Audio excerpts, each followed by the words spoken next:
IQ का yes compose your dream. Hello दोस्तों, quick S YouTube channel पे आपका स्वागत है। आज के इस वीडियो में हम लोग जो है इंडियन ज्योग्राफी को बिल्कुल मैपिंग के तहत करेंगे। माइंड मैपिंग क्लास होगी बिल्कुल, और ये एक ही वीडियो में मैंने सब कुछ दे दिया है। तब लोग वीडियो को पूरा देखिएगा। कहीं कोई डाउट हो तो आप कमेंट करके पूछिएगा, उसका जवाब आपको दिया जाएगा। चैनल को जरूर सब्सक्राइब कर लीजिएगा, बेल आइकन को जरूर प्रेस कर लीजिएगा, जिससे इस तरह क्लास आपको लगातार मिलती रहे। 71 बीपीएससी के लिए ये वीडियो बहुत जो है एक मास्टर वीडियो है, जिसको अच्छे से देखिएगा, ठीक है। और वीडियो कैसा लगा कमेंट करके जरूर बताइएगा। वीडियो को शेयर कीजिएगा, चैनल को जरूर सब्सक्राइब करके कीजिएगा, अपने दोस्तों से भी कराइएगा। इतना सहयोग आप लोगों का हमें चाहिए, ठीक है। हम लोग शुरू करते हैं सीधे लेसन की ओर।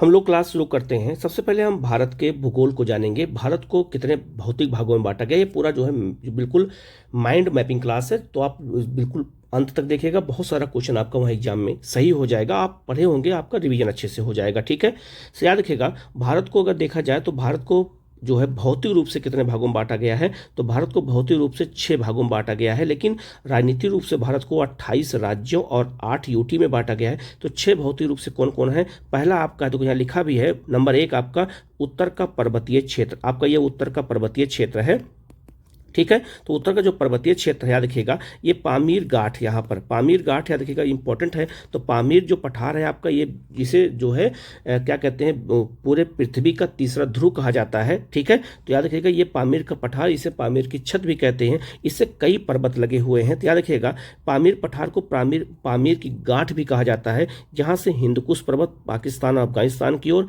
कुन लून सान आपका कहाँ पर, चीन की ओर, इसके उत्तर में तियनसान जाता है, और दक्षिण में आपका काराकोरम है। तो याद रखना, जो पामीर पठार है उससे 4 पर्वत श्रेणियां कौन कौन सी हैं? एक आपका कुनलुन सान है आपका चीन की ओर, आपका चीन की ओर तियनसान है, ये लिख देता हूं मैं, तियनसान है, ये आपको याद रखिएगा। और आपका जो है आप भारत पाकिस्तान अफगानिस्तान की ओर हिंदकुश है, और काराकोरम भारत की ओर है। तो याद रखिएगा, ये बहुत महत्वपूर्ण है। तो याद रखना, पामीर पठार से 4 श्रेणियां निकली हुई हैं। आपको ये भी पता होगा कि हिमालय पर्वत जो है, अगर लंबवत देखा जाए तो याद रखना 4 भागों में बटा हुआ है, आगे मैं बताऊंगा। एक आपका जो है यहाँ पे ट्रांस हिमालय, फिर ग्रेट हिमालय, फिर आपका जो है क्या कहते हैं लघु हिमालय, और फिर आपका शिवालिक है। इस मैप को देख करके याद कर लीजिएगा, ठीक है। तो भारत का जो भौतिक का भी पहला विभाजन है वो आपका उत्तर का पर्वतीय क्षेत्र है। दूसरा कौन है? आपका गंगा का मैदान है। ये आपका जो है पूरा क्षेत्र क्या है? ये उत्तर का मैदान है। ये उत्तर के मैदान में गंगा, आपका गंगा और यमुना का मैदान आता है, नंबर 1। नंबर 2 आपका ब्रह्मपुत्र का मैदान, और नंबर 3 कौन सा आपका है? तो याद रखना, सिंधु सतलज का मैदान आता है, ये, ठीक है। तो आपका दूसरा विभाजन ये हो गया। तीसरा जो विभाजन आपका है वो कौन सा है? तो तीसरा जो विभाजन है वो आप यहाँ देख सकते हैं, लिखा हुआ है साफ साफ, पठार क्षेत्र है। तो पठारी क्षेत्र के बारे में भी आपको बताऊंगा। तो आपका ये जो प्रायद्वीपीय पठार है, इस पठार का हिस्सा जो आपका यहाँ से लेकर के, और ये पूरा आपका क्षेत्र पठारी क्षेत्र, और पठारी क्षेत्रों में खनिज पाए जाते हैं। कितने प्रकार के पठार पाए जाते हैं बाकी आगे मैं डिटेल में आपको एक एक करके बता दूंगा, ठीक है। इसके अलावा जो चौथा विभाजन आपका है वो आपका है महामरुस्थल क्षेत्र है। तो भारत में 2 मरुस्थल हैं, ये भी याद रखिएगा। भारत में एक मरुस्थल कौन सा है? तो आपका एक उष्ण है, एक आपका शीतोष्ण है। तो उष्ण मरुस्थल आपका कौन सा है? थार मरुस्थल, जो भारत पाकिस्तान दोनों में फैला हुआ है। और एक आपका जो है शीत मरुस्थल है आपका, जो लद्दाख में है। अगर पूछा जाए भारत में सबसे कम वर्षा कहाँ होती है, तो लद्दाख में होती है, ये भी याद रखिएगा। सबसे कम वर्षा लद्दाख में होती है। यहाँ पर 10 सेंटीमीटर वर्षा होती है, तो यहाँ पर 7 से 8 सेंटीमीटर वर्षा होती है, ये भी याद रखिएगा। इसके अलावा अब जो अगला विभाजन है, 5 नंबर विभाजन है, तो भारत में 2 तटीय मैदान है। एक आपका पश्चिमी तटीय मैदान है, एक आपका पूर्वी तटीय मैदान है। तो जो पश्चिमी तटीय मैदान है, याद रखना, पश्चिमी घाट और अरब सागर के बीच में पतली सी पट्टी है। और आपका जो पूर्वी तटीय मैदान है वो आपका याद रखिएगा, पश्चिमी आपका पूर्वी घाट और आपका जो है क्या कहते हैं बंगाल खाड़ी के बीच में है। तो याद रखिएगा, जो पश्चिमी जो आपका तटीय मैदान है, इसकी चौड़ाई ज़्यादा है, आप देख सकते हैं इसकी चौड़ाई ज़्यादा है, जबकि इसकी चौड़ाई कम है। ऐसा क्यों है? तो याद रखिएगा, इसकी चौड़ाई इसलिए ज़्यादा है क्योंकि याद रखिएगा, यहाँ नदियाँ पर डेल्टा बनाती है। जैसे आपके यहाँ देखो महानदी है, यहाँ गोदावरी, यहाँ कृष्णा, यहाँ कावेरी। तो नदियाँ जब डेल्टा बनाती हैं, डेल्टा बनाने की वजह से ये मैदान काफ़ी क्या हो गया है, चौड़ा हो गया है, ये आप याद रखिएगा। और भारत का जो 6 नंबर विभाजन है वो द्वीप समूह है, आप देख सकते हैं। तो भारत में 2 द्वीप समूह, एक आपका अंडमान निकोबार द्वीप समूह, एक आपका लक्षद्वीप है। इसके बारे में भी मैं डिटेल में एकदम अच्छे से बताऊंगा। तो याद रखना, भारत को कितने भौतिक भागों में बांटा गया है, इन सबको हमें याद रखना बहुत जरूरी होता है, क्योंकि यहाँ से जब क्वेश्चन आते हैं तो गलत होने का चांस ज़्यादा होता है। और जब हम इसको पढ़े रहेंगे और लास्ट टाइम में जब इसको हम अच्छे से देखेंगे तो हमारे क्वेश्चन बिल्कुल गलत नहीं होंगे। तो आप लोग इसको बहुत अच्छे से देखिएगा, कहीं कोई डाउट हो तो आप हमसे जरूर पूछिएगा, ठीक है। हम लोग आगे बढ़ते हैं। ठीक है, अब यहाँ याद रखिएगा, इसी पे हम आपको बता देते हैं, अगर आपसे क्वेश्चन पूछा जाए कि भारत का जो है अक्षांशीय और देशांतरीय विस्तार कितना है, तो यहाँ पर आप इस मैप को देख करके याद कर लीजिएगा। ये मैप आप जरा ध्यान से देखिएगा। तो जो आपका भारत की बात करें तो भारत का अक्षांश कहाँ है, तो आपको पता होगा कि भारत जैसे पृथ्वी है। ठीक है, तो पृथ्वी भी याद रखिएगा, ये आपका विषुवत रेखा, ये आपका कर्क रेखा और आपका ये मकर रेखा है। तो भारत की पोजीशन यहाँ है। ठीक है, ये आपका भारत है। तो याद रखिए, भारत जो है दो कटिबंध में आता है। एक आपका जो उत्तर का क्षेत्र है आपका वो शीतोष्ण कटिबंध में है। ठीक है, अब जरा ये वाला मैप को देखिएगा। ठीक है, और आपका जो दक्षिण भारत है वाला क्षेत्र है आपका वो उष्ण कटिबंध में है।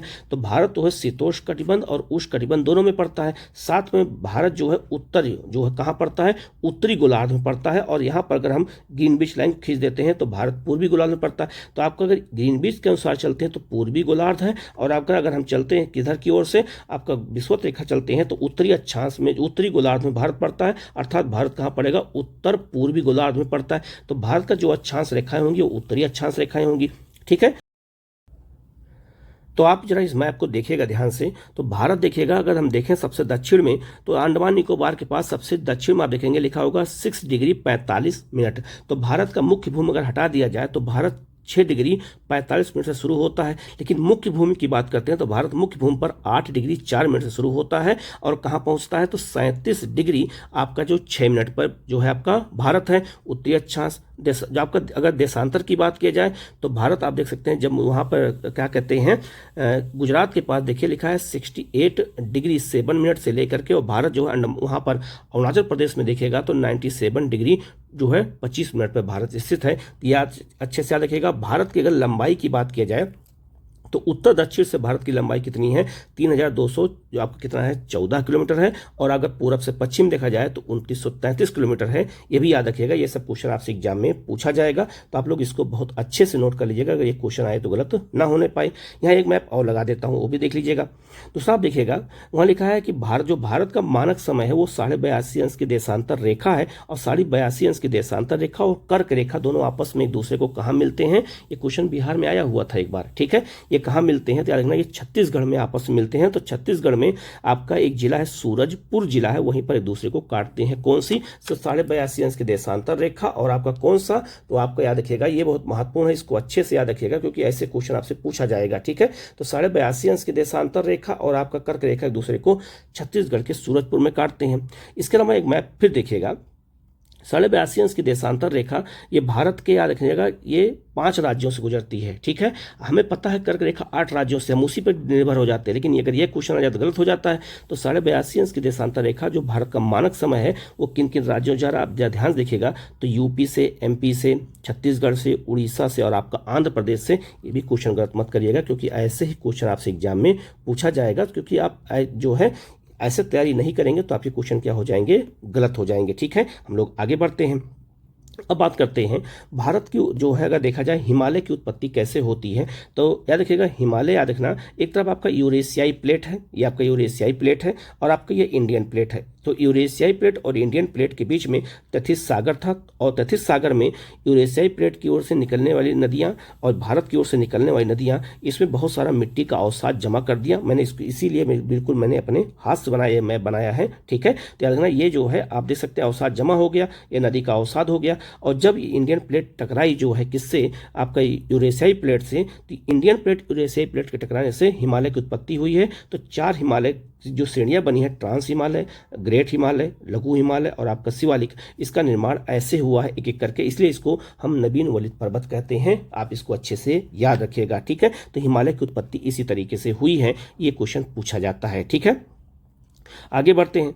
अब यहाँ देख सकते हैं भारत के आसपास जो देखिएगा तो एक आपका कौन सा पर्वत है, आपका ये पूरा जो क्षेत्र है ये आपका हिमालय क्षेत्र है, ये आपका हिमालय पर्वत है। ठीक है, इसके बाद आप देखिए ये आपका पूर्वोत्तर भारत की आपका पूर्वोत्तर हिमालय का क्षेत्र है, आपका ये गंगा का मैदान है, आपको पता होगा। ठीक है, और याद रखना पाकिस्तान में ये आपका किरथर पर्वत है, और आपका ये सुलेमान पर्वत है, और आपका ये पामीर का पठार है, ये आपको याद रखना होगा। और जो दक्षिण का क्षेत्र है ये भारत का प्रायद्वीपीय क्षेत्र है। ये सब क्वेश्चन पूछा जाता है, इससे पहले हमें लोकेशन जानना बहुत जरूरी है। बहुत सारे बच्चे ऐसे होते हैं उनको कोई बताने वाला नहीं होता है, तो याद रखना ऐसे चीज़ों को इसीलिए मैं जो है इस तरह का वीडियो बनाता रहता हूं कि जो है आप लोगों को जो है असुविधा ना होने पाए। ठीक है, बहुत सारे बच्चे जो फीस नहीं दे सकते हैं उनके लिए भी ये है, और जो दे सकते हैं उनके लिए भी है, ऐसा कोई वो नहीं है। लेकिन जो है ये छोटी छोटी बातें कोई बताता नहीं है, तो अगर हम इन चीज़ों को नहीं देखेंगे तो हमारे क्वेश्चन क्या हो जाएंगे, गलत हो जाएंगे। ठीक है, इसीलिए हमें जो है इन सब चीज़ों को देखने की जरूरत पड़ती है कि कौन सी चीज़ कहाँ पर है, पहले हमें ये तो मालूम चले, फिर हम आंसर अपने आप निकाल लेंगे। ठीक है,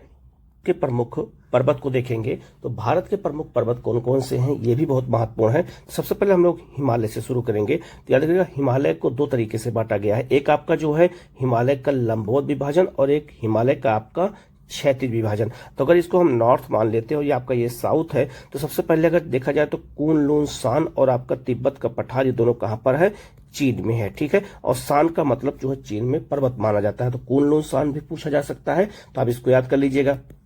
तो कुनलुन सान और तिब्बत का पठार के बाद जो है सबसे पहले आता है ट्रांस हिमालय, फिर आता है ग्रेट हिमालय, फिर आता है लघु हिमालय और फिर आता है अंत में शिवालिक आता है। तो याद रखना, ये बहुत महत्वपूर्ण पॉइंट है, आप इसको अच्छे से याद रखिएगा क्योंकि ऐसे ही क्वेश्चन आपसे एग्जाम में पूछे जाएंगे। ठीक है, इंपॉर्टेंट यह है कि आपसे क्वेश्चन पूछा जा सकता है कि हिमालय को लंबवत आधार पर कितने भागों में बांटा गया है, तो आपको इसका जो है उत्तर आपको इसी तरीके से देना है। इंपॉर्टेंट यह है आपका कि ये आपका नॉर्थ से लेकर के और साउथ के बीच में क्रम लगाने को आ सकता है, या फिर साउथ से लेकर के नॉर्थ के बीच में। तो अगर हम साउथ से नॉर्थ की ओर चलते हैं तो सबसे पहले आपको कौन सा पड़ेगा, शिवालिक पड़ेगा, फिर लघु हिमालय, फिर आपका ग्रेट हिमालय और फिर आपका जो है ट्रांस हिमालय होगा। ये सबसे महत्वपूर्ण है, तो आपको याद रखिएगा, चाहे आपका नॉर्थ से साउथ हो चाहे साउथ से नॉर्थ हो, तो आपको ये क्रम बिल्कुल अच्छे से याद होना चाहिए। इसीलिए बिल्कुल मैप के थ्रू हम पढ़ाएंगे तो आपको बिल्कुल अच्छे से याद हो जाएगा।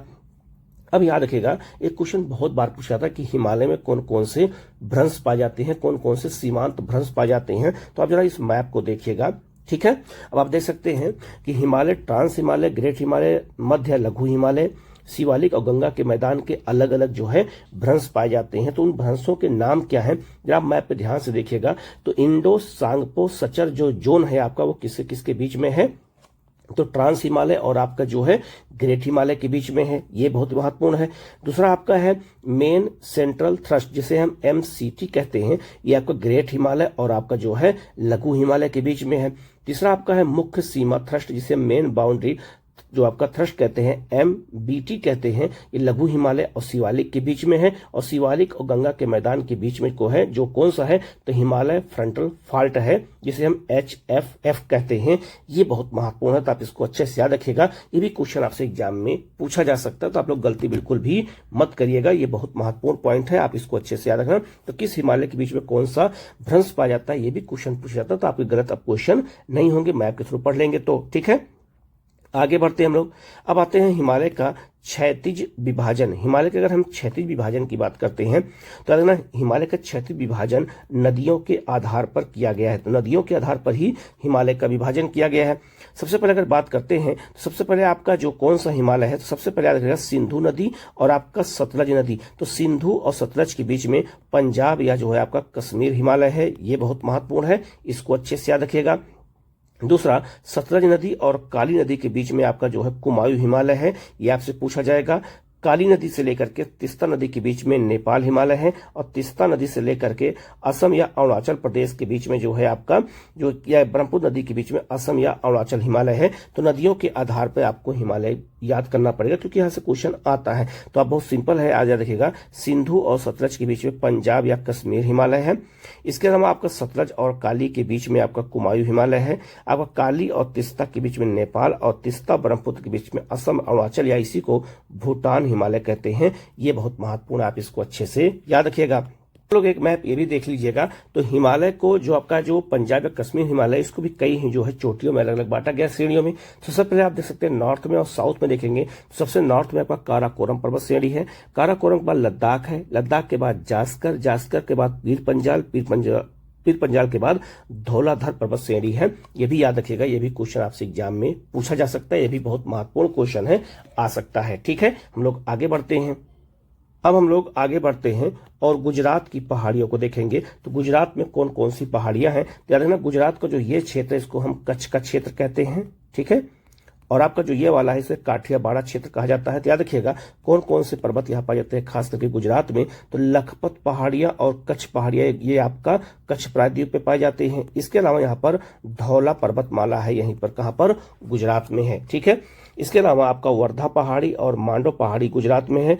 गिरनार और गिर पर्वतमाला भी यहीं पर है। और राजपीपला की पहाड़ी कहाँ पर है, ये भी गुजरात में है। तो गुजरात में कौन कौन सी पहाड़ियां हैं बिल्कुल मैप के थ्रू बता दिया हूं। आप इनको जरूर अच्छे से याद कर लेंगे तो आपके क्वेश्चन गलत नहीं होंगे। और याद रखिएगा विंध्य पर्वतमाला का हिस्सा ही राजपीपला की पहाड़ी है, यह भी याद रखना। और विंध्य पर्वतमाला गुजरात से लेकर के और आपका कहां पर बिहार तक फैला हुआ है, जो कैमूर की पहाड़ी है। तो यह भी बहुत महत्वपूर्ण है, यह भी याद रखिएगा।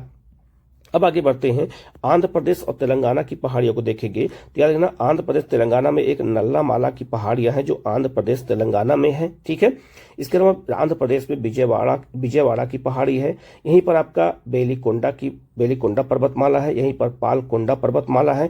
यहीं पर नागरी पहाड़ियां और आपका लंका जो है आपका क्या है लंका माला पहाड़ियां। तो याद रखना ये सारी पहाड़ियां जो है आंध्र प्रदेश में है। केवल आंध्र प्रदेश और तेलंगाना में केवल एक है, नल्ला माला की पहाड़ी है। ये बहुत महत्वपूर्ण है, आप ये भी याद रखना।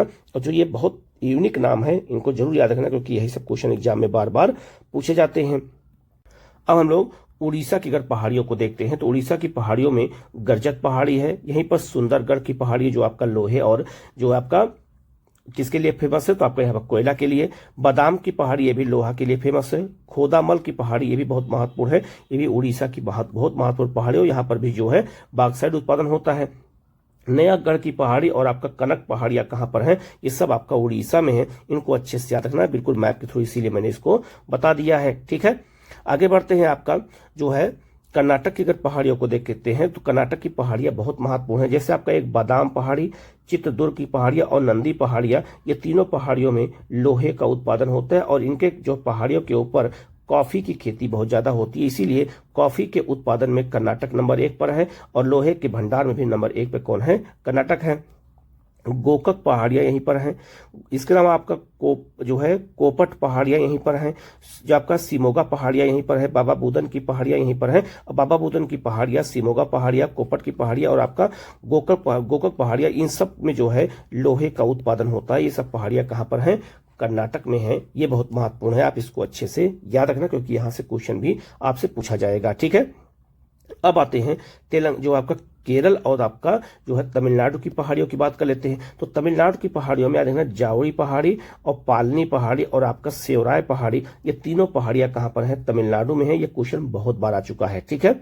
नीलगिरी की जो पहाड़ी है ये 3 राज्यों में है। तो नीलगिरी की पहाड़ी याद रखिएगा केरल में है, ये तो आपका तमिलनाडु में और आपका ये कर्नाटक, तीनों में है नीलगिरी की पहाड़ी। और नीलगिरी पहाड़ी के बाद फिर आपका है अन्नामलाई की पहाड़ी। तो अन्नामलाई की पहाड़ी याद रखिएगा, ये आपका केरल और आपका तमिलनाडु की सीमा का निर्धारण करती है। कौन, आपका जो है अन्नामलाई पहाड़ी। और अन्नामलाई पहाड़ी की सबसे ऊंची चोटी का नाम है अनाईमुड़ी, जो दक्षिण भारत की सबसे ऊंची चोटी है, ये आपको याद रखना है। जबकि आपका नीलगिरी की सबसे ऊंची चोटी का नाम क्या है, तो टोडा बेटा है। और याद रखिएगा नीलगिरी और आपका जो है अन्नामलाई के बीच में पालघाट दर्रा स्थित है, ये बहुत महत्वपूर्ण है। और पालघाट दर्रे से ही जो है मानसून जो है आपका बंगाल खाड़ी में प्रवेश करता है, ये भी याद रखिएगा। इसके अलावा यहीं पर इलायची पहाड़ी है और इलायची पहाड़ी याद रखिएगा, ये भी आपका केरल और तमिलनाडु की सीमा का निर्धारण करती है। तो ये बहुत महत्वपूर्ण क्वेश्चन है, आप इसको अच्छे से याद रखिएगा।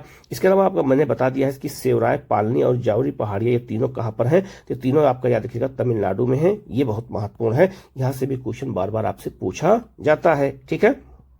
अब आते हैं छत्तीसगढ़ की पहाड़ियों पर बात करते हैं। तो छत्तीसगढ़ की पहाड़ियों में एक आपका कोरिया की पहाड़ी है। यहीं पर कोरिया एक देश है, लेकिन कोरिया की पहाड़ी कहाँ पर है, छत्तीसगढ़ में है। रामगढ़ की पहाड़ी यहीं पर है। बस्तर की पहाड़ी यहाँ पर है, जहाँ पर लोहे का उत्पादन होता है। उदयपुर की पहाड़ी आपका जो है छत्तीसगढ़ में है। और आपका बैलाडीला की पहाड़ी भी छत्तीसगढ़ में है, जहाँ लोहे का उत्पादन होता है। यहाँ का लोहा जो विशाखापट्टनम और आपका पारादीप से जापान और कोरिया जैसे देशों को लोहे का निर्यात किया जाता है, ये भी याद रखिएगा। ये भी बहुत महत्वपूर्ण क्वेश्चन है, पूछा जाएगा आपसे, ठीक है। अब आते हैं महाराष्ट्र की प्रमुख पहाड़ियां और आपका पर्वतमाला को देखते हैं। तो महाराष्ट्र की प्रमुख पहाड़ियां पर्वतमाला में अगर हम देखते हैं तो याद रखिएगा, ये आपका ये पश्चिमी घाट है। और पश्चिमी घाट को 16 डिग्री जो है अक्षांश रेखा, याद रखिएगा 16 डिग्री अक्षांश रेखा पश्चिमी घाट को 2 भागों में बांटता है। ये भी याद रखिएगा, ये भी क्वेश्चन आपसे पूछा जा सकता है, ठीक है। तो याद रखिएगा, आपका महाराष्ट्र में एक कौन कौन सी पहाड़ियां हैं, कालसूबाई पर्वतमाला यहीं पर है। आपका यहीं पर अजंता पहाड़ी है। आपका यहीं पर एलोरा की पहाड़ी है, जहां पर अजंता एलोरा की गुफाएं पाई जाती हैं, ठीक है। इसके अलावा सतमाला की पहाड़ी भी आपका महाराष्ट्र में है।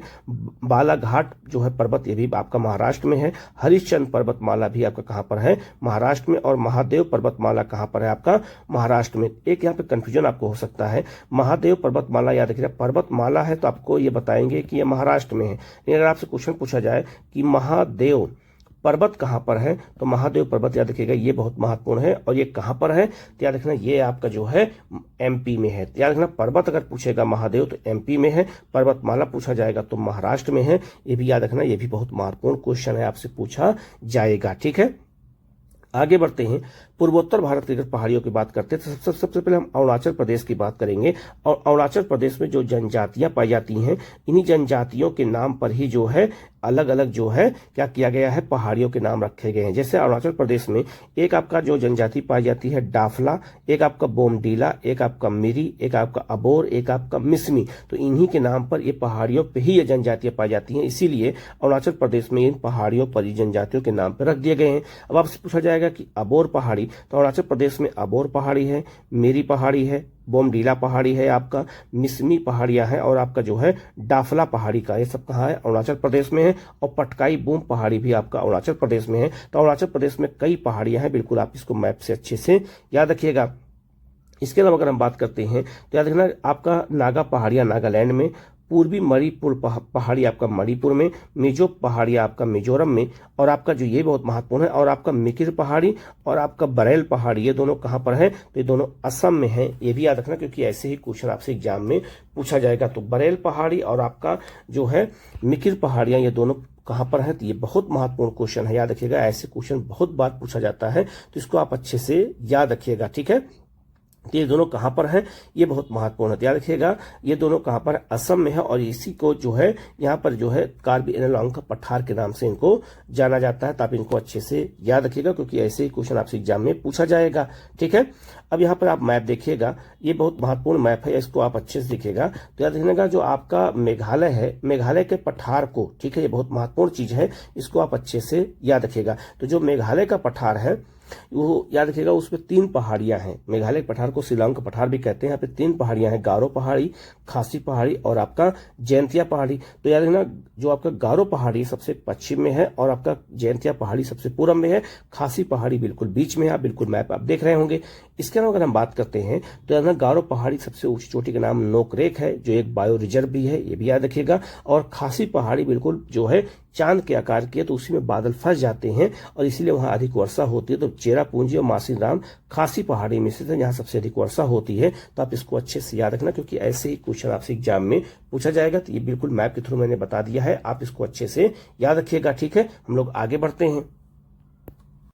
हम लोग राजस्थान की अगर पहाड़ियों को देखते हैं तो राजस्थान की जो पहाड़ी में सबसे बड़ा आपका पर्वतमाला कौन सा है? अरावली पर्वतमाला है, जो विश्व का सबसे पुराना वलित पर्वत है। ना, ये पुराना वलित पर्वत है। और वलित पर्वत कैसा है? पुराना है। ठीक है, और एक नवीन वलित पर्वत कौन सा है? आपका हिमालय है। ठीक है, और याद रखना, यहीं पर आपका खैतरी पहाड़ी जो तांबा उत्पादन के लिए प्रसिद्ध है। और विश्व की सबसे पुरानी वलित पर्वत श्रेणी कौन सी है? आपका अरावली। और अरावली की सबसे ऊंचा पर्वत है उसको हम क्या कहते हैं? माउंट आबू कहते हैं। ये बहुत महत्वपूर्ण है। तो माउंट आबू और उसकी सबसे ऊंची चोटी का नाम क्या है? गुरु शिखर है। ठीक है, तो गुरु शिखर किसकी ऊंची चोटी है? याद रखना, अरावली पहाड़ी सबसे ऊंची चोटी है। और पर्वत कौन सा है? आपका माउंट आबू है, जहां पर जैन धर्म के बहुत सारे मंदिरों का निर्माण किया गया है। ये भी बहुत महत्वपूर्ण है, आप इसको अच्छे से याद रखेंगे। ठीक है, अब हम लोग मध्य प्रदेश की प्रमुख पहाड़ियों को देखते हैं। तो मध्य प्रदेश में एक आपका सतपुड़ा की पर्वत श्रेणी है। और सतपुड़ा की सबसे ऊंची चोटी का नाम है, याद रखना, महादेव। पर महादेव पर्वत याद रखना एमपी में है। जो सतपुड़ा का सबसे ऊंचा पर्वत है ये महादेव, ये लिखा है चोटी। और इसके धूपगढ़ सबसे ऊंची चोटी है, याद रखिएगा। इसके अलावा विंध्य पर्वतमाला आपका गुजरात से लेकर के और कहां तक फैला हुआ है? आपका बिहार के कैमूर की पहाड़ी तक। इसके अलावा आपका मैकाल पर्वत श्रेणी कहाँ पर है? भी आपका जो है याद रखना, मैकाल पर्वत श्रेणी 2 राज्यों में है आपका, एक आपका एमपी में और एक आपका जो है छत्तीसगढ़ में। तो छत्तीसगढ़ और एमपी की सीमा कौन बनाता है? मैकाल पर्वत। और मैकाल पर्वत की सबसे ऊंची चोटी का नाम क्या है? अमरकंटक है। और अमरकंटक से ही जो है नदी कौन से निकलती है? याद रखना, उत्तर में आपका सोन नदी निकलती है, आपका पश्चिम में नर्मदा नदी निकलती है, और आपका जो है याद रखेगा जो पूरब में यहाँ पर महानदी निकलती है। ठीक है, तो याद रखना कई नदियां यहाँ का स्रोत है। और अमरकंटक एक आपका बायो रिजर्व भी है। और नर्मदा नदी जो बहती है, याद रखिएगा अमरकंटक से निकल करके बहती है, तो विंध्य पर्वतमाला और सतपुड़ा के बीच से बहती है भ्रंश घाटी में नर्मदा नदी। तो इसको अलग वीडियो में आपको मैं पूरा बताऊंगा, तो आप इसको अच्छे से याद रखना, क्योंकि मध्य प्रदेश में कौन कौन सी पहाड़ियां है आपसे क्वेश्चन पूछा जाएगा। और ये जितने भी पर्वत हैं ये सब ब्लॉक पर्वत के उदाहरण है, ये भी याद रखिएगा ब्लॉक पर्वत के उदाहरण। तो ब्लॉक पर्वत के उदाहरण या तो जर्मनी में है, आगे मैंने ऊपर बता दिया था आपको पहले ही। तो ब्लॉक पर्वत आपका जो है ये आपका विंध्य पर्वत, सतपुड़ा पर्वत, आपका मैकाल, ये सब ब्लॉक पर्वत के उदाहरण है। आप इनको अच्छे से याद रखिएगा। ठीक है, अब हम लोग आगे बढ़ते हैं और भारतीय प्रायद्वीपीय पठार को देखते हैं पर्वत के बाद। तो भारतीय प्रायद्वीपीय जो पठार है वो कौन कौन से, जरा आप इस जो है इंडिया के मैप को देखेंगे तो आप देख सकते हैं प्रायद्वीपीय पठार जो है कितने भागों में बटा हुआ है, 3 अलग अलग भागों में बटा हुआ है। पहला आपका जो है उच्च भूमि है, तो उच्च भूमि के अंतर्गत कौन कौन सा पठार आता है, जरा आप मैप पे देखिएगा तो बुंदेलखंड पठार, बघेलखंड पठार और आपका मालवा पठार आता है। आपका जो पूर्वी पठार अगर देखा जाए तो पूर्वी पठार के अंतर्गत कौन कौन आता है, तो एक आपका जो है शिलांग का पठार जिसे मेघालय पठार कहते हैं, एक आपका छोटा नागपुर का पठार आता है, और एक आपका दंडकारण्य क्षेत्र आता है जिसे हम बस्तर का पठार कहते हैं।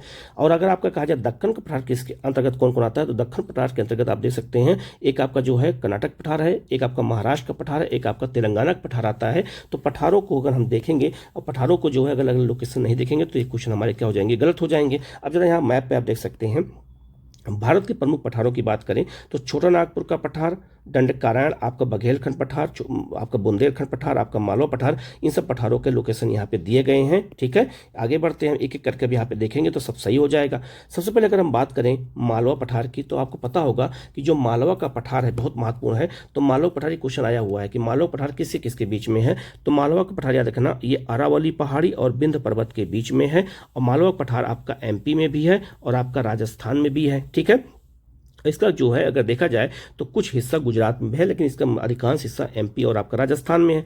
यहाँ से कई नदियाँ निकलती हैं, जैसे चंबल नदी इसी क्षेत्र में बहती है। ठीक है, ये याद रखिएगा। और याद रखना इसमें काली मिट्टी पाई जाती है, काली मिट्टी पाई जाती है। ठीक है, और यहाँ पर जो है कपास की खेती होती है, यहाँ पे चने की खेती होती है, यहाँ पे जो है किसकी खेती होती है, तो यहाँ पर गेहूँ की खेती होती है। मालवा का गेहूँ बहुत फेमस होता है। अब आपसे क्वेश्चन पूछा जाए कि मालवा पठार किसके बीच में है, तो अरावली पहाड़ी और आपका विंध्य पर्वत के बीच में है। इसको आप अच्छे से याद रखिएगा, ये क्वेश्चन आपसे पूछा जाएगा। ठीक है, आगे बढ़ते हैं। एक आपका है जो है आपका बुंदेलखंड पठार। तो बुंदेलखंड पठार दो राज्यों में है, तो उत्तर प्रदेश के दक्षिण क्षेत्र में और मध्य प्रदेश के उत्तरी क्षेत्र में आपका बघेलखंड पठार है। और यहाँ पर लाल और पीली मिट्टी पाई जाती है, याद रखिएगा। और इसके अलावा यहाँ पर जो है वर्षा कम होती है और इस क्षेत्र में जो कटीले वन पाए जाते हैं। और यहाँ पर याद रखिएगा सिंचाई की सुविधा कम है, इसीलिए यहाँ पर केन और बेतवा, अभी हाल में मैंने बताया भी था करंट अफेयर में कि केन और बेतवा नदी को आपस में जोड़ा गया। तो केन बेतवा नदी याद रखना बुंदेलखंड की प्रमुख नदी है। ठीक है, ये भी याद रखिएगा।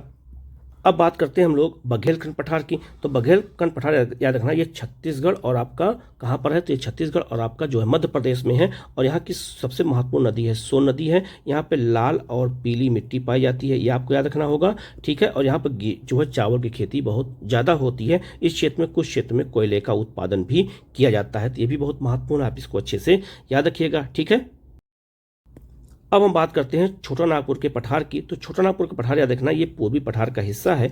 इसकी सबसे ऊंची चोटी का नाम है पारसनाथ की पहाड़ी, याद रखना छोटा नागपुर पठार की सबसे ऊंची चोटी है। और यहाँ पे 98% क्या पाया जाता है, कोयला पाया जाता है। ठीक है, और याद रखना छोटा नागपुर पठार से कई नदियाँ निकलती हैं जो चारों दिशाओं में निकलती हैं। उन नदियों के बारे में जब हम नदी वाला चैप्टर भी हम बताएंगे तो हम आपको रिवीजन कराऊंगा कि कौन कौन नदियाँ छोटा नागपुर के पठार से निकलती हैं, क्योंकि क्वेश्चन आता है। ठीक है, तो आप इसको अच्छे से याद रखना। इसके अलावा यहाँ पर अभ्रक का, यूरेनियम का भी उत्पादन होता है। और छोटा नागपुर का पठार याद रखिएगा झारखंड, आपका बिहार, आपका छत्तीसगढ़ और आपका जो है उड़ीसा और जो आपका पश्चिम बंगाल, इतने राज्यों में फैला हुआ है। ये भी याद रखिएगा, ये भी बहुत महत्वपूर्ण क्वेश्चन है, यहाँ से भी जो है एग्जाम में क्वेश्चन पूछे जाते हैं। ठीक है, हम लोग आगे बढ़ते हैं। बात करते हैं दंडकारण्य पठार का। दंडकारण्य पठार भी पूर्वी पठार का हिस्सा है, याद रखना। दंडकारण्य पठार में याद रखना यहीं पर जो है बैलाडीला की पहाड़ी है जहां से लोहे का उत्पादन होता है। और ये लोहे का जो उत्पादन होता है ये जापान को और कोरिया को निर्यात किया जाता है। ठीक है, तो याद रखना, अच्छे से याद रखना, विशाखापट्टनम और पारादीप से। और याद रखना ये इसे हम दंडकारण्य का पठार भी कहते हैं, इसे हम बस्तर का पठार भी कहते हैं। ये बहुत महत्वपूर्ण। और यहाँ की सबसे प्रमुख नदी कौन सी, इंद्रावती नदी है, जो आपकी किसकी सहायक नदी है, तो आपका वो गोदावरी की सहायक नदी है। वो भी आगे मैं आपको बताऊंगा। तो याद रखना ये भी पठार का लोकेशन कहाँ पर है, याद रखना इसका पठार का लोकेशन आपका उड़ीसा में भी है, इसका पठार लोकेशन आपका आंध्र प्रदेश में भी है, और इसका जो है कहाँ पर है, छत्तीसगढ़ के दक्षिणी भाग में है। तो इसको आप अच्छे से याद रखिएगा, ठीक है।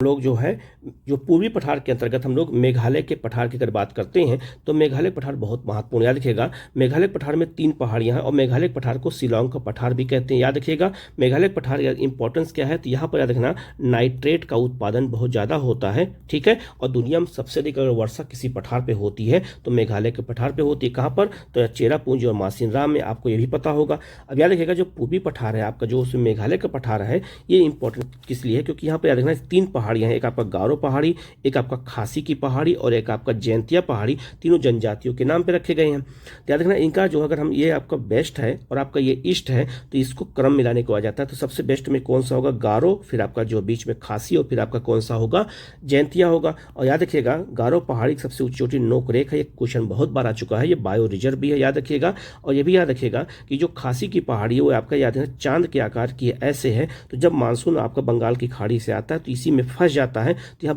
बहुत बादलों का जो है बादल इकट्ठा हो जाते हैं, इसीलिए मेघालय को बादलों का घर कहते हैं, इसलिए उसको मेघालय राज्य नाम पड़ा है। और इसीलिए ये बादल निकल नहीं पाते, इसलिए अपना पानी यहीं पर छोड़ देते हैं। इससे चेरापूंजी और मासिनराम में सबसे अधिक वर्षा दुनिया में होती है, ये भी याद रखिएगा, ठीक है। तो ऐसे क्वेश्चन बहुत महत्वपूर्ण है, यहाँ क्वेश्चन पूछा जाता है, ठीक है। हम लोग आगे बढ़ते हैं।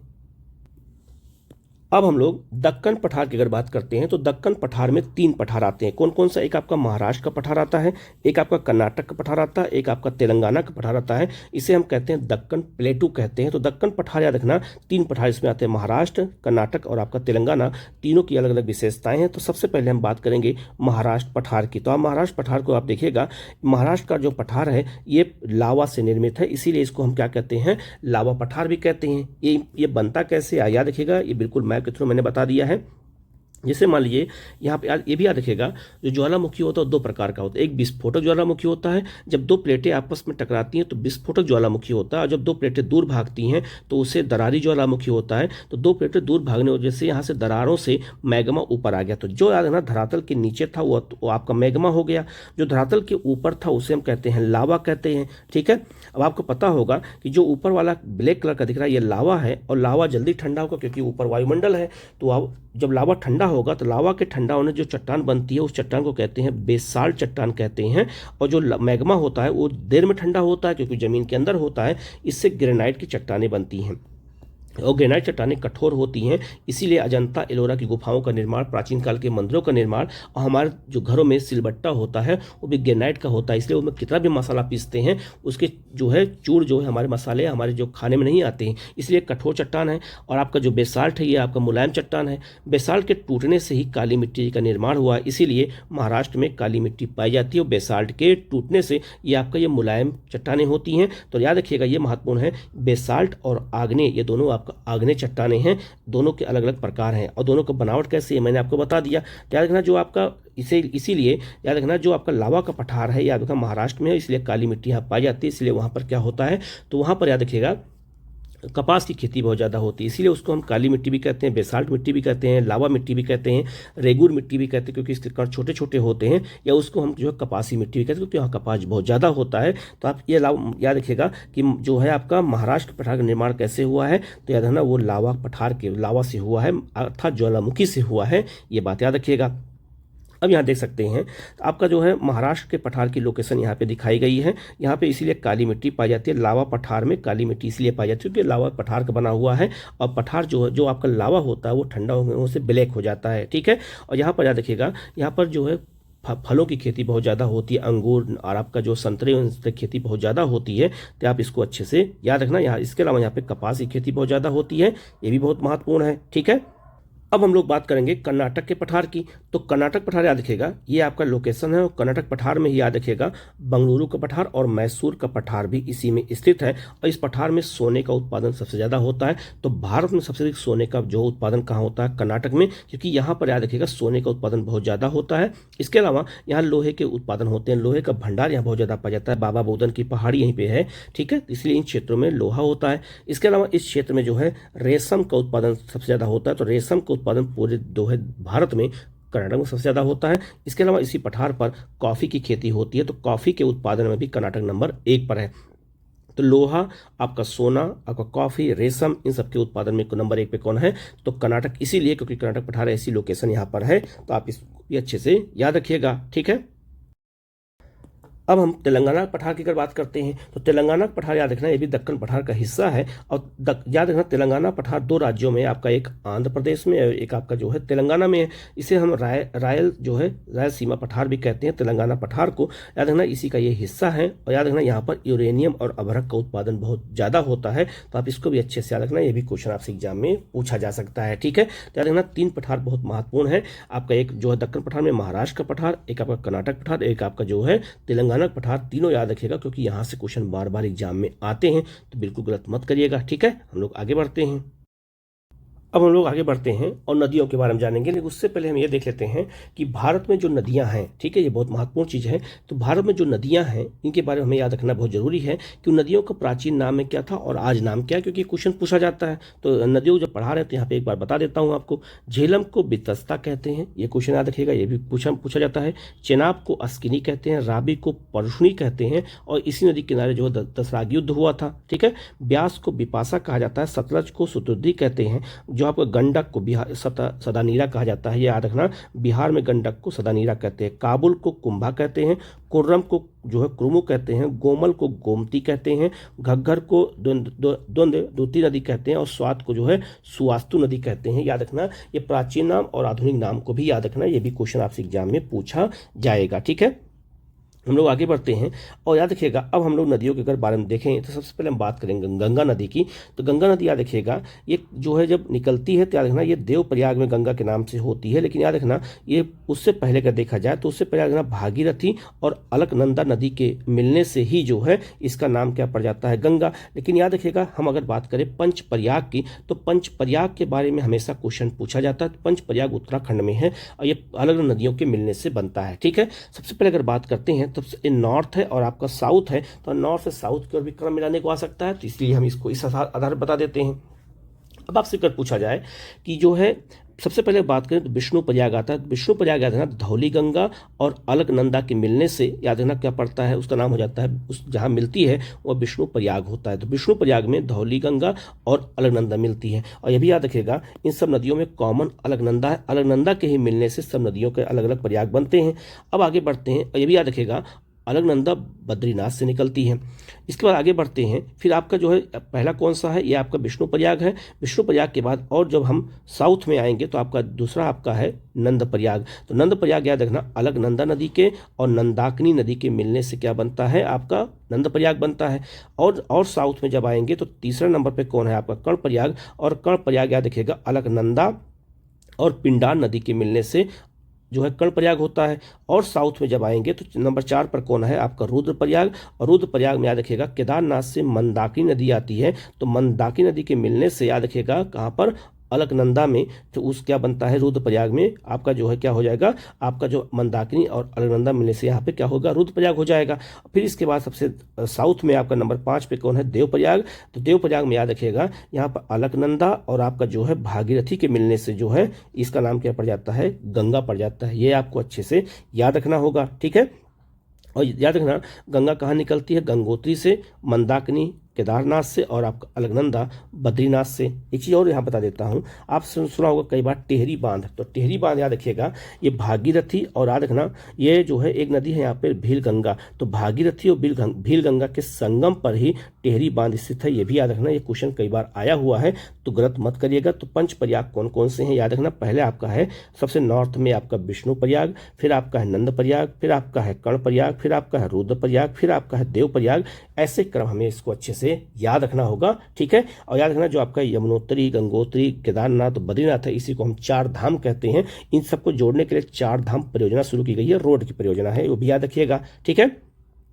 आगे बढ़ते हैं, गंगा नदी की अगर बात करते हैं, गंगा नदी याद रखिएगा ये आपका उत्तराखंड से बहते हुए बहुत महत्वपूर्ण चीज़ है, याद रखिएगा बहुत इंपॉर्टेंट चीज़ है। तो जो गंगा नदी है जब ये उत्तराखंड से गोमुख से निकलती है तो याद रखना ये आपका जो है उत्तराखंड, उत्तर प्रदेश, आपका बिहार होते हुए, झारखंड होते हुए पश्चिम बंगाल में ये आपका ये कहाँ गिरती है, आपका ये आ करके जो है बांग्लादेश प्रवेश करती है और जो है वहाँ पर जो है क्या करती है, फिर जाकर के सुंदरबन डेल्टा का निर्माण करती है। लेकिन इसके बारे में थोड़ा बता देता हूँ, याद रखिएगा भागीरथी और अलकनंदा के मिलने से देवप्रयाग में इसका नाम गंगा हो जाता है। गंगा नदी याद रखना पूरे उत्तर प्रदेश और बिहार में बहते हुए जब ये पश्चिम बंगाल पहुंचती है तो दो भागों में बढ़ जाती है। दो भागों में जब बढ़ती है तो इसकी एक शाखा बांग्लादेश प्रवेश करती है और बांग्लादेश में याद रखना जब ब्रह्मपुत्र नदी जमुना के नाम से जब यहाँ मिलती है तो इसका नाम पद्मा हो जाता है। तो याद रखना गंगा में जब जमुना मिलती है, याद रखिएगा ब्रह्मपुत्र को ही बांग्लादेश में जमुना कहते हैं, तो जमुना के मिलने से इसका नाम पद्मा हो जाता है। और पद्मा नदी जब आगे बढ़ती है तो याद रखना बराक नदी के मिलने से फिर इसका नाम मेघना हो जाता है। तो गंगा नदी याद रखिएगा भागीरथी के नाम से निकलती है और मेघना के नाम से ही सुंदरबन में गिरती है। ये बात याद रखिएगा, एक क्वेश्चन पूछा जाएगा, ठीक है। दूसरा अगर बात करते हैं दूसरी शाखा कौन सी, हुगली नदी है, तो हुगली पश्चिमी बंगाल में बहते हुए आपका इस सुंदरबन में डेल्टा में गिरती है, ये भी याद रखिएगा।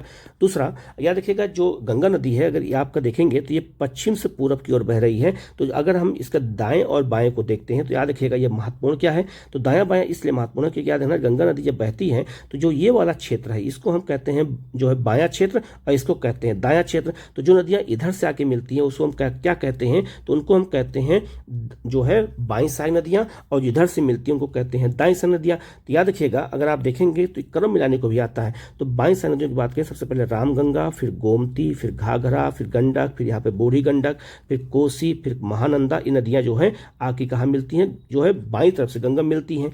दाईं तरफ से बात करते हैं तो आपका एक नदी कौन सी है, आपका यमुना है। इसके बाद आपका टोंस नदी है, फिर सोन नदी है, फिर हुगली नदी है, ठीक है। यहाँ पे दामोदर नदी है, ये सब मिलती हैं किसमें, गंगा में। आपका जो है ये दाईं ओर से मिलती हैं। याद रखिएगा इस पूरे क्षेत्र को हम गंगा नदी बेसिन कहते हैं, गंगा नदी द्रोणी कहते हैं, गंगा नदी का अपवाह तंत्र कहते हैं, ये याद रखिएगा। और यहीं पर हम ब्रह्मपुत्र नदी के बारे में बता देते हैं, बाकी हम आगे बताएंगे। तो ब्रह्मपुत्र नदी याद रखिएगा, याद रखना यहाँ पे मानसरोवर झील के पास से सांगपो के नाम से निकलती है। तो तिब्बत में इसको सांगपो कहते हैं, यहाँ से निकलती है और आपका जो है नामचा बरवा के पास यू टर्न लेती है, ऐसे यू टर्न लेती है, अंग्रेजी के यू अक्षर से यू टर्न लेती है। नामचा बरवा यहाँ एक पर्वत है, ठीक है। और जब ये आपका जो अरुणाचल प्रदेश पहुंचती है तो अरुणाचल प्रदेश में इसको कहते हैं दिहांग कहते हैं, ठीक है। और जब ये असम में प्रवेश करती है तो इसको ब्रह्मपुत्र कहते हैं। और जब याद रखना जब ये बांग्लादेश प्रवेश करती है तो याद रखना यहाँ पर एक नदी आती है तिस्ता के मिलने से ब्रह्मपुत्र को या बांग्लादेश में क्या कहते हैं, जमुना कहते हैं। और जमुना आकर के गंगा मिल जाती है तो गंगा का नाम बदल जाता है पद्मा, तो ब्रह्मपुत्र यहीं पर समाप्त हो जाती है। और पद्मा आगे बढ़ती है, बराक के मिलने से उसका नाम मेघना हो जाता है और मेघना के नाम से सुंदरबन डेल्टा में गिरती है। तो इसको अच्छे से याद रखना क्योंकि ये सब क्वेश्चन एग्जाम में आपसे पूछा जाता है, तो ये क्वेश्चन गलत बिल्कुल नहीं होना चाहिए आप लोगों का, ठीक है। अब यहाँ याद रखिएगा गंगा की प्रमुख साई नदियाँ कौन कौन सी, ये क्वेश्चन आता है। तो याद रखिएगा ये आपका ये बाईं साई नदियाँ हैं और आपका ये दाईं साई नदियाँ हैं, मैंने ऊपर आपको बता दिया है। तो इसको याद रखिएगा जैसे रामगंगा, गोमती, घाघरा, गंडक नदी, बूढ़ी गंडक नदी, कोसी, महानंदा और ब्रह्मपुत्र, ये सब बाईं ओर से मिलती हैं। जबकि दाईं ओर से बात करें तो यमुना, टोंस, सोन, पुनपुन, फल्गु, दामोदर और आपका अजय नदी, ये सब नदियाँ कौन सी, गंगा की आपका दाईं साई नदियाँ हैं। तो दाईं और बाईं साई नदियों को याद रखिएगा, मैंने इसे डायग्राम से बिल्कुल बता दिया है। तो इसको अच्छे से याद रखना, पूरा वीडियो आप देख लेंगे, एक बार रिवीजन हो जाएगा तो 1-2 दिन के बाद एग्जाम है तो आपके क्वेश्चन गलत नहीं होंगे, ठीक है। आपको वहाँ याद हो जाएगा और डायग्राम से देखते हैं जल्दी याद होता है, ठीक है। अब बात करेंगे हम सिंधु नदी की। तो सिंधु नदी याद रखिएगा ये बहुत महत्वपूर्ण, हम आपको यहीं पर मैप बना करके आपको यहीं पर बता देते हैं जिससे आपको याद रहेगा। तो याद सिंधु नदी याद रखना मानसरोवर झील से निकलती है और याद रखना ये आपका जम्मू कश्मीर में प्रवेश करते हुए, लद्दाख में प्रवेश करते हुए, जम्मू कश्मीर में नहीं बहती है, केवल लद्दाख में बहती है, ठीक है। तो लद्दाख में बहते हुए आपका ये पाकिस्तान में। अब हम बात करेंगे सिंधु नदी की। तो सिंधु नदी याद रखिएगा, इसको हम पहले मैप के माध्यम से कुछ बता देते हैं, फिर आपको हम ये बताते हैं आपको, ठीक है।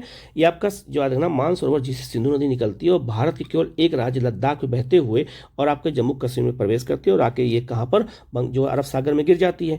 तो याद रखना सिंधु नदी याद रखना, सिंधु नदी के उत्तर में आपका जो है लद्दाख पर्वत है और दक्षिण में आपका जास्कर रहती है, जास्कर है, ये आपका ये लद्दाख है। और आपको मैंने मैप पे बताया था जास्कर लद्दाख के बारे में। तो लद्दाख और जास्कर के मैदान मतलब कि बीच से बहती है तो गार्ज का निर्माण करती है, ये भी याद रखिएगा, ठीक है। और जो नदियाँ इधर से मिलती हैं उनको हम क्या कहते हैं, बाईं साई नदियाँ, और जो इधर से मिलती हैं उनको क्या कहते हैं हम, जो इधर से मिलती हैं उनको दाईं साई नदियाँ कहते हैं, जो इधर से मिलती हैं उनको हम क्या कहते हैं, बाईं साई नदियाँ कहते हैं। तो ये बहुत महत्वपूर्ण जानना सिंधु नदी के बारे में, ठीक है। अब सिंधु नदी के याद देखिएगा तो सिंधु नदी की कौन कौन सी जो है नदियाँ इसमें हैं, बाईं हैं, कौन दाईं हैं।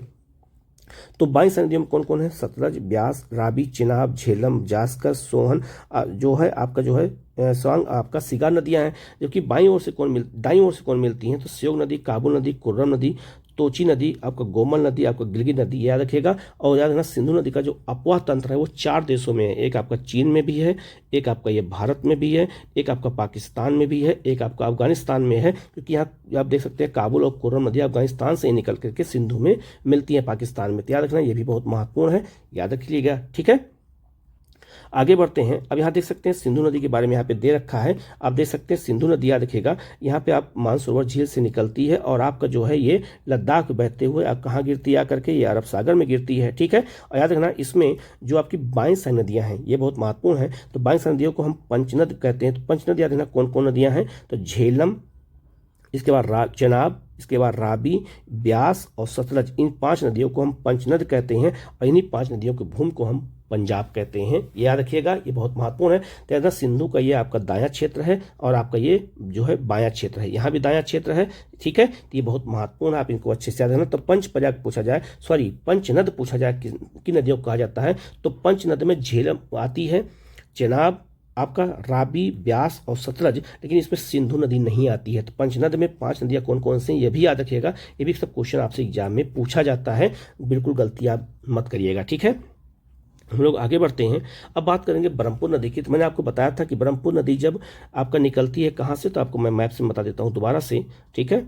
ये आपका जो है मैप, आपका ये मैप है, ठीक है। और ये आपका तिब्बत पठार है। तिब्बत पठार से सांगपो के नाम से निकलती है। आपका ये जो है क्या कहते हैं, अरुणाचल प्रदेश में इसे दिहांग कहते हैं।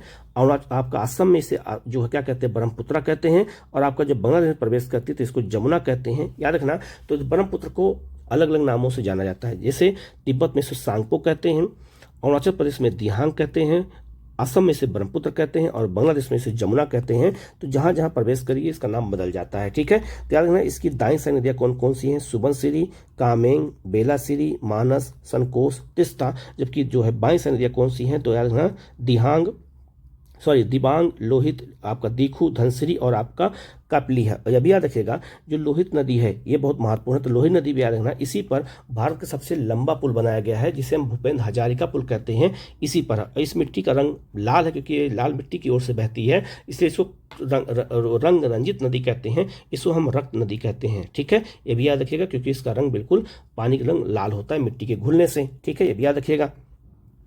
आगे बढ़ते हैं। अब यहाँ देख सकते हैं छोटा नागपुर के पठार से निकलने वाली नदियाँ कौन कौन सी हैं, मैंने आपको बताया था कि आगे बताऊंगा। तो छोटा नागपुर के पठार से कौन कौन नदियाँ निकलती हैं आप देख सकते हैं। तो पूरब की ओर देख सकते हैं सबसे पहले नदी है आपकी अजय नदी है, ठीक है, जो आपका हुगली में आके मिलती है। दामोदर नदी भी यहीं से निकलती है, जो आपका आके कहाँ मिलती है, ये भी हुगली में मिलती है। इसके अलावा याद रखना यह नदी यहाँ निकलती है स्वर्णरेखा नदी, इसी पर जो है याद रखना रांची शहर स्थित है, ठीक है। इसके अलावा आप यहीं रूप नारायण नदी निकलती है, यहीं से आपका उत्तरी कोयल नदी निकलती है जो सोन की साई नदी है, यहीं से आपका पुनपुन नदी, आपका फल्गु नदी, क्यूल नदी निकलती है जो बिहार की ओर बह के गंगा में मिलती है। तो कौन कौन नदियाँ निकलती है छोटा नागपुर पठार से, मैंने भी एक मैप बना के यहाँ बता दिया है, ये भी आप अच्छे से याद रखिएगा, ठीक है। अब हम बात करते हैं नदी है कावेरी की बात कर लेते हैं। तो कावेरी नदी क्या कहना बहुत इंपॉर्टेंट है। तो कावेरी नदी बहुत इंपॉर्टेंट इसलिए क्योंकि इसके बाद थोड़ा पहले आपको मैप के माध्यम से बता देते हैं। तो याद रखना कावेरी नदी याद रखिएगा ये आपका कर्नाटक में ब्रह्मगिरी की पहाड़ी से निकलती है और आपका बंगाल की खाड़ी में ये जब गिरती है तो याद रखना ये आयताकार डेल्टा का निर्माण करती है। तो आयताकार डेल्टा का निर्माण कौन करती है, कावेरी नदी करती है। दक्षिण भारत नदियाँ जो होती है वो मौसमी नदियाँ होती हैं क्योंकि वहाँ पे तो वह क्या कहते हैं ग्लेशियर है नहीं, लेकिन कावेरी और उसकी साई नदियाँ एकमात्र जो है अपवातंत्र है जो 12 मासी है। तो याद रखना 6 महीने जो है उत्तर पूर्वी मानसून से वर्षा होती है और 6 महीने दक्षिण पश्चिम मानसून से वर्षा होती है। तो इसलिए यही एकमात्र नदी है जो 12 मासी नदी है, ये भी याद रखिएगा। और पानी कहाँ से मिलता है, तो उत्तर पूर्वी मानसून से, दक्षिण पश्चिम मानसून से। इसकी साई नदियाँ कौन कौन सी हैं, तो याद रखना कावेरी साई नदियाँ कौन कौन सी हैं। तो बाईं साई नदी कौन कौन सी हैं, हेमावती, अर्कावती, आपका सिमसा। जबकि जो है दाईं ओर से आपका भवानी, लक्ष्मण तीर्थ, काबिनी, तीर्था, अमरावती, मयार, जो आपका नोइल, आपका सुबनवती नदी निकलती है। ये सब क्या है, ये नदियाँ जो है बाईं साइड नदियाँ हैं, ठीक है। तो दाईं और बाईं साइड नदियाँ अच्छे से याद रखना, ये भी सब क्वेश्चन एग्जाम में आपसे पूछा जाता है, ठीक है। अब आते हैं गोदावरी की बात कर लेते हैं। तो गोदावरी नदी की अगर हम बात करते हैं तो हम दो तरीके से बात करें। सबसे पहले हम यहाँ बात करेंगे, फिर हम ऊपर आके बताएंगे। तो याद रखना, गोदावरी नदी जब निकलती है तो याद रखना यहाँ पर आपका जो है महाराष्ट्र में त्र्यंबक पहाड़ी से निकलती है, और आपका ये जो है महाराष्ट्र और आंध्र प्रदेश, तेलंगाना होते हुए आपका जो है कहाँ पर, तो याद रखना ये बंगाल की खाड़ी में गिरती है। या ये इसे हम क्या कहते हैं, इसे हम गोदावरी का डेल्टा कहते हैं। और यही नदी गिरती है आपकी जो कृष्णा, तो इस दोनों को मिला के कहते हैं केजी बेसिन कहा जाता है, ये भी याद रखना, ठीक है। अब ये जो आपका नदी है गोदावरी नदी है, इसकी सारी नदियाँ कौन कौन सी हैं, तो पूर्णा नदी है, वर्धा है, बेनगंगा के मिलने के बाद ये जो मिलती है इसका प्राणहिता हो जाती है, इसको ये भी याद रखिएगा। इंद्रावती नदी आपका जो है बस्तर पठार से निकल के आती है, ये भी इसी सारी नदी है। और सिलेरू इसकी सारी नदी है, ये भी याद रखना, क्वेश्चन आया हुआ था। जबकि अगर हम बात करें तो परवर नदी याद रखिएगा, और मंजरा नदी और आपका मोहे नदी, ये सब कहाँ है, ये सब आपके जो है किधर से मिलती हैं, तो आपका जो है क्या कहते हैं, दाईं ओर से मिलती हैं। तो ये सारी नदियों को अच्छे से आपको याद रखना होगा। अब यहाँ पे लिस्ट पूरा दे दिया गया है डायग्राम के माध्यम से, आप यहाँ दे सकते हैं बाईं सारी नदियाँ कौन कौन सी हैं, तो वर्धा, प्राणहिता, पेनगंगा, इंद्रावती, सबरी, पूर्णा और सिलेरू, ये सब नदियों के बारे में क्वेश्चन पूछा जाता है, आप याद करना पड़ेगा आपको। जबकि बाईं ओर से कौन मिलती हैं, मोहेर, मंजीरा, जो है आपका परवर, ये नदियाँ मिलती हैं। और परवर नदी किनारे ही जो है दायमाबाद स्थित है, जो आपका हड़प्पा सभ्यता का सबसे दक्षिणी क्षेत्र था, ठीक है। आगे बढ़ते हैं, अब बात करेंगे नदी है कृष्णा। तो कृष्णा नदी याद रखना कौन कौन सी नदियां हैं, तो कृष्णा नदी याद रखेगा, ये आपका जो है कहाँ की, ये निकलती कहाँ से, तो याद रखना ये महाराष्ट्र में महाबलेश्वर से निकलती है, और आपका जो है ये जो है बंगाल की खाड़ी में आंध्र प्रदेश के पास गिरती है। तो याद रखना इसकी प्रमुख नदियाँ कौन कौन सी हैं, तो आप देख सकते हैं जो आपका ये वाला क्षेत्र है, ये नदी का जो है बायां क्षेत्र है, और ये क्षेत्र नदी का दायां क्षेत्र है। तो बाईं ओर से कौन नदी मिलती है, तो भीमा, याद रखिएगा बहुत महत्वपूर्ण क्वेश्चन है ये। भीमा, आपका डिंडी, हलिया, मूसी नदी किनारे हैदराबाद है, ठीक है। और आपका मुनेरू है। जबकि अगर हम बात करें जो है दाएं से नदियों की बात करें, तो ये नदी है आपका कोयना नदी है, फिर आपका वरना है, फिर पंचगंगा है। अब याद रखिएगा पंचगंगा नदी बहुत महत्वपूर्ण है, ठीक है। दूध गंगा, ये दूध गंगा नदी याद रखना, ये कृष्णा की भी है और झेलम की भी है, ठीक है। और आपका घाट प्रभा, यहाँ माल प्रभा, आपका ये तुंगभद्रा, इस नदियाँ आपस में ये मिलती हैं, किसमें आकर के, याद रखना ये जो है कृष्णा मिलती हैं। और याद रखिएगा जो तुंगभद्रा नदी जहाँ मिलती है इसको कहते हैं रायचूर का दोआब, और यहीं पर विजयनगर साम्राज्य स्थित था, ये भी याद रखिएगा, ठीक है। अब यहाँ देख सकते हैं इसकी सारी नदियों के बारे में यहाँ पे दे दिया गया, आप मैंने ऊपर बता दिया है। तो दाएं कौन कौन सी हैं, पंचगंगा, दूधगंगा, कोयना, तुंगभद्रा, घाट प्रभा, माल प्रभा, वरना। जबकि बाईं ओर से कौन मिलती है, भीमा, डिंडी, मूसी, मुनेरू और आपका हल्लिया। ये सब जो है इंपॉर्टेंट है, ये सब क्वेश्चन पूछा जाता है, ठीक है। एक नदी आपकी है महानदी याद रखिएगा, ये आपका छत्तीसगढ़ में सिहावा पर्वत से निकलती है। आपका छत्तीसगढ़ में या छत्तीसगढ़ बेसिन में बीच पे बहती है। यहाँ पे चावल का इसे कटोरा कहा जाता है, या चावल उत्पादन ज़्यादा होता है। महानदी याद रखना बहते हुए याद रखना कहाँ गिरती है आकर के, ये बंगाल की खाड़ी में गिरती है। तो याद रखना छत्तीसगढ़ और उड़ीसा में बहते हुए आती है।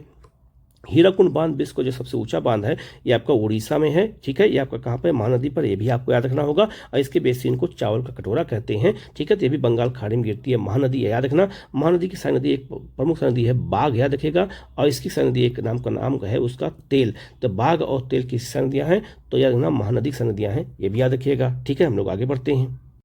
एक यहाँ पे याद रखिएगा अरब सागर में गिरने वाली नदियाँ कौन कौन सी हैं। तो अगर ये नॉर्थ है आपका, ये साउथ है, तो मैं क्रम बिल्कुल बता देता हूँ, आप अच्छे से याद रखिएगा। सबसे पहले आपका है नदी है लूनी, फिर आपका साबरमती। तो लूनी नदी याद रखिएगा, ये याद रखना ये आपका राजस्थान से निकलती है, और आपका ये कच्छ के खाड़ी में ये जो है लुप्त हो जाती है। साबरमती याद रखना ये भी आपका अरावली पहाड़ी से निकलती है, और आपका जो है ये आपका कहाँ गिरती है, खंभात की खाड़ी में गिरती है। तो खंभात खाड़ी में जो अरावली जहाँ गिरती है, ये अरावली से निकल करके तो साबरमती नदी है। साबरमती नदी याद है ना, गुजरात की जो है, इसको जो है बहुत पवित्र नदी माना जाता है। इसके बाद नदी है आपका है माही नदी, और माही नदी आप देख सकते हैं इसे कर्क रेखा 2 बार काटती है, भी मैंने आपको बताया था, ठीक है। इसके बाद याद रखिएगा नदी है आपका जो है नर्मदा, फिर नर्मदा नदी बहती है, और नर्मदा नदी कहाँ निकलती है आगे बताऊंगा मैं। फिर तापी नदी, इसके बारे में बताऊंगा। मीठी नदी है, इसके बाद आपका याद रखना ये क्या कहते हैं, गोवा में मांडवी, और नदी कौन सी है, ज्वारी है। और फिर आपका कर्नाटक में शरावती नदी है, और शरावती नदी पर ही जोग जलप्रपात है, महात्मा गांधी जलप्रपात है, जो भारत का दूसरा सबसे ऊंचा जलप्रपात है। फिर भरतपुच्छा नदी है, फिर पेरियार है, फिर आपका पुम्बा नदी है। अब आपको याद रखिएगा ये नदियों को अगर अरब सागर में गिनो नदियों को उत्तर से दक्षिण की ओर अगर सजाने को आ जाए तो लूनी, फिर साबरमती, फिर आपका माही, फिर आपका नर्मदा, फिर आपका तापी, फिर मीठी नदी, फिर आपका मांडवी, फिर जो है जुआरी, इसके बाद आपका शरावती, फिर आपका भरतपुच्छा, फिर पेरियार और फिर आपका पुम्बा नदी है। तो ये क्रम आपको याद रखना होगा। अगर यही बात कर लेते हैं बंगाल की खाड़ी में गिरी नदियाँ कौन कौन सा क्रम है, ये भी मैं बता देता हूँ। सबसे पहले नदी आपका है हुगली। कौन नदी है आपकी? हुगली है। हुगली के बाद नदी कौन सी है याद रखिएगा, तो आपका स्वर्णरेखा नदी है। ये आपका स्वर्णरेखा के बाद आपका ब्राह्मणी नदी याद रखना। ब्राह्मणी के बाद बैतरणी नदी याद रखिएगा, फिर महानदी, फिर आपका गोदावरी, फिर आपका कृष्णा, फिर आपका कावेरी नदी है, और फिर लास्ट में सबके आप दो। तो उस नदी का नाम क्या है? बेगई नदी है। बेगई नदी आपका जो कहाँ बहती है, तो तमिलनाडु में बहती है। ये आपको याद रखना होगा। तो ये सब क्वेश्चन आपसे एग्जाम में पूछा जा सकता है कि जो है बंगाल खाड़ी में और अरब सागर में जो नदियाँ गिरती हैं वह क्रम क्या है, तो उनका क्रम ऐसे ही आपको हमें याद करना होता है। ठीक है, तो ऐसे क्वेश्चन आपसे पूछे जाते हैं। ठीक है, हम लोग आगे बढ़ते हैं। अब आते हैं, नदी है नर्मदा। याद रखना, नर्मदा नदी याद रखेगा ये भ्रंश घाटी में बहती है। भ्रंश घाटी में क्यों बहती है? क्योंकि एक तरफ याद रखना बिंद पर्वतमाला है, एक तरफ आपका सतपुड़ा पर्वतमाला है। तो बिंद और सतपुड़ा के बीच में नदी कौन सी बहती है याद रखेगा? नर्मदा बहती है। ठीक है, और नर्मदा नदी याद रखेगा ये कहाँ से निकलती है? तो मैकाल पर्वत श्रेणी में अमरकंटक की पहाड़ी से निकलती है और जाकर ये जो है खंभाती खाड़ी में गिरती है। तो याद रखिएगा ये बहुत महत्वपूर्ण नदी है, इसके बारे में अच्छे याद रखना, ये बहुत इंपॉर्टेंट है। इसके बाद याद रखना उसी के दक्षिण में नदी है कौन सी? तापी नदी है, जो बैतूल पठार से निकल करके ये भी जो है खंभाती खाड़ी में गिरती है। तो याद रखिएगा नर्मदा नदी पे जो है अगर देखा जाए तो नर्मदा नदी पे कई बांध स्थित हैं। कौन कौन से बांध है, जरा इसको अभी आप देख करके याद कर लीजिएगा। ठीक है, तो आप देख सकते हैं नर्मदा नदी कौन कौन से बांध है, तो आप देखिएगा लिस्ट पूरी। तो इस पर जो है सरदार सरोवर बांध है, इंदिरा गांधी बांध है, ओंकारेश्वर बांध है, जो है बरगी बांध है, इस अब महेश्वर बांध है, इसी पे आप याद रखना तवा बांध भी इसी पे स्थित है। इसके अलावा आपका जो है क्या कहते हैं बरना और आपका कोलार बांध भी इसी पे स्थित है। ये भी याद रखना, छोटे छोटे बांध है। ठीक है, अब अगर देखा जाए, अगर फिर आपसे पूछा जाए कि तापी पे कौन कौन से बांध है, तो जरा आप लिस्ट देखिएगा। इस पे काकरा पारा बांध है, इसी पे जो है आपका उकाई बांध है जो आपका कहाँ पर? गुजरात में है, और महाराष्ट्र में जो है हथनूर बांध इसी पे स्थित है। इसके अलावा प्रकाशा बांध है, इसी पे देखेंगे छोटे छोटे आपको बैराज इस पे स्थित है, वो भी आपको याद रखना होगा। ठीक है, तो ये इंपॉर्टेंट क्वेश्चन है, आप इसको अच्छे से याद रखिएगा। ठीक है, हम लोग आगे बढ़ते हैं। अब हम लोग आगे बढ़ते हैं और जो है प्रमुख भारत के दर्रे को देखेंगे। सबसे पहले बात करेंगे हम लोग लद्दाख के कौन कौन से दर्रे हैं। याद रखना डार्कोर दर्रा, आपका मिनटेक दर्रा, चांगला दर्रा और आपका काराकोरम दर्रा, ये सब कहाँ पर है? आपका लद्दाख में। इसके अलावा आपका खादुंगला दर्रा है। तो देखना ये चांगला, काराकोरम और खांगदुला दर्रा, ये कई बार एक क्वेश्चन आया हुआ है, तो आप इसको अच्छे से पढ़िएगा।